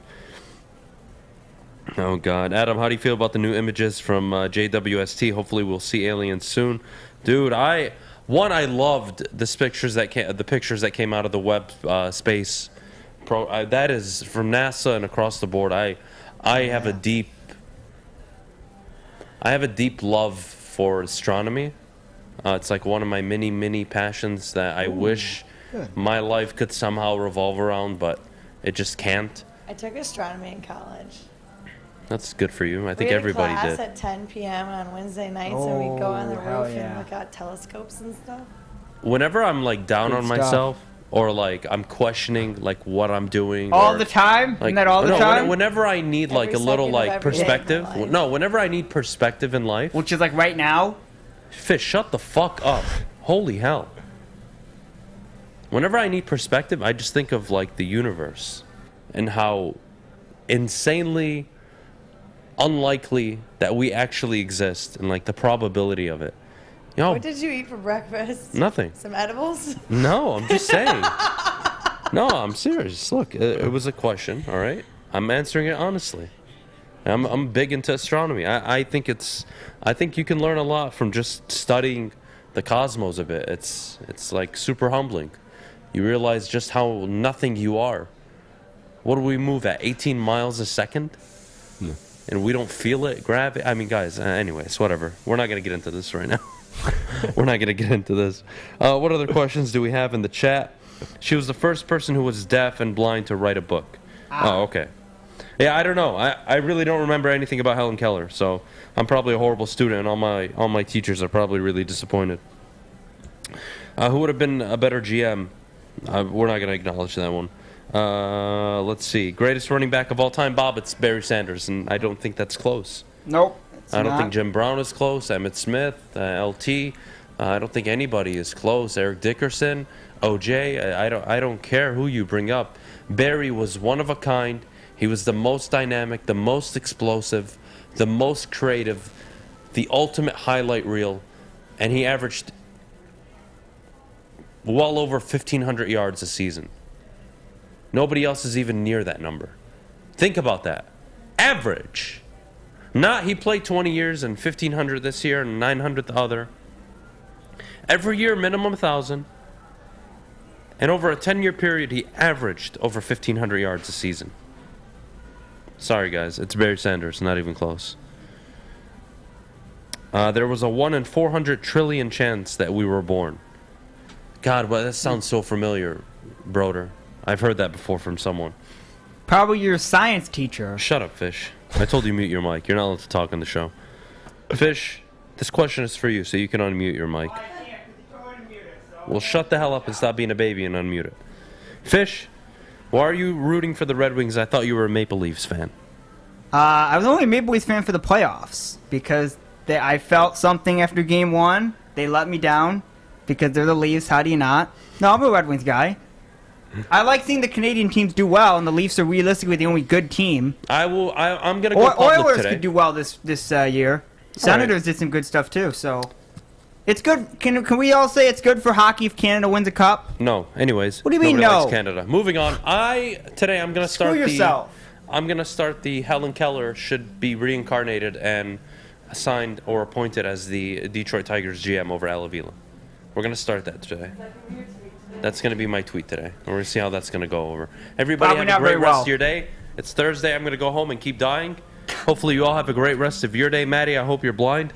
Maybe you can be the new Helen Keller on the show. Who knows? Oh, boy. All of you, have a blessed day. Chris, thank you so much. You did a good job today. Fish, F You myself. always do a bad job. I don't Yeah, know why I you're know. still employed here. Because you keep me here. You guys all have a good day.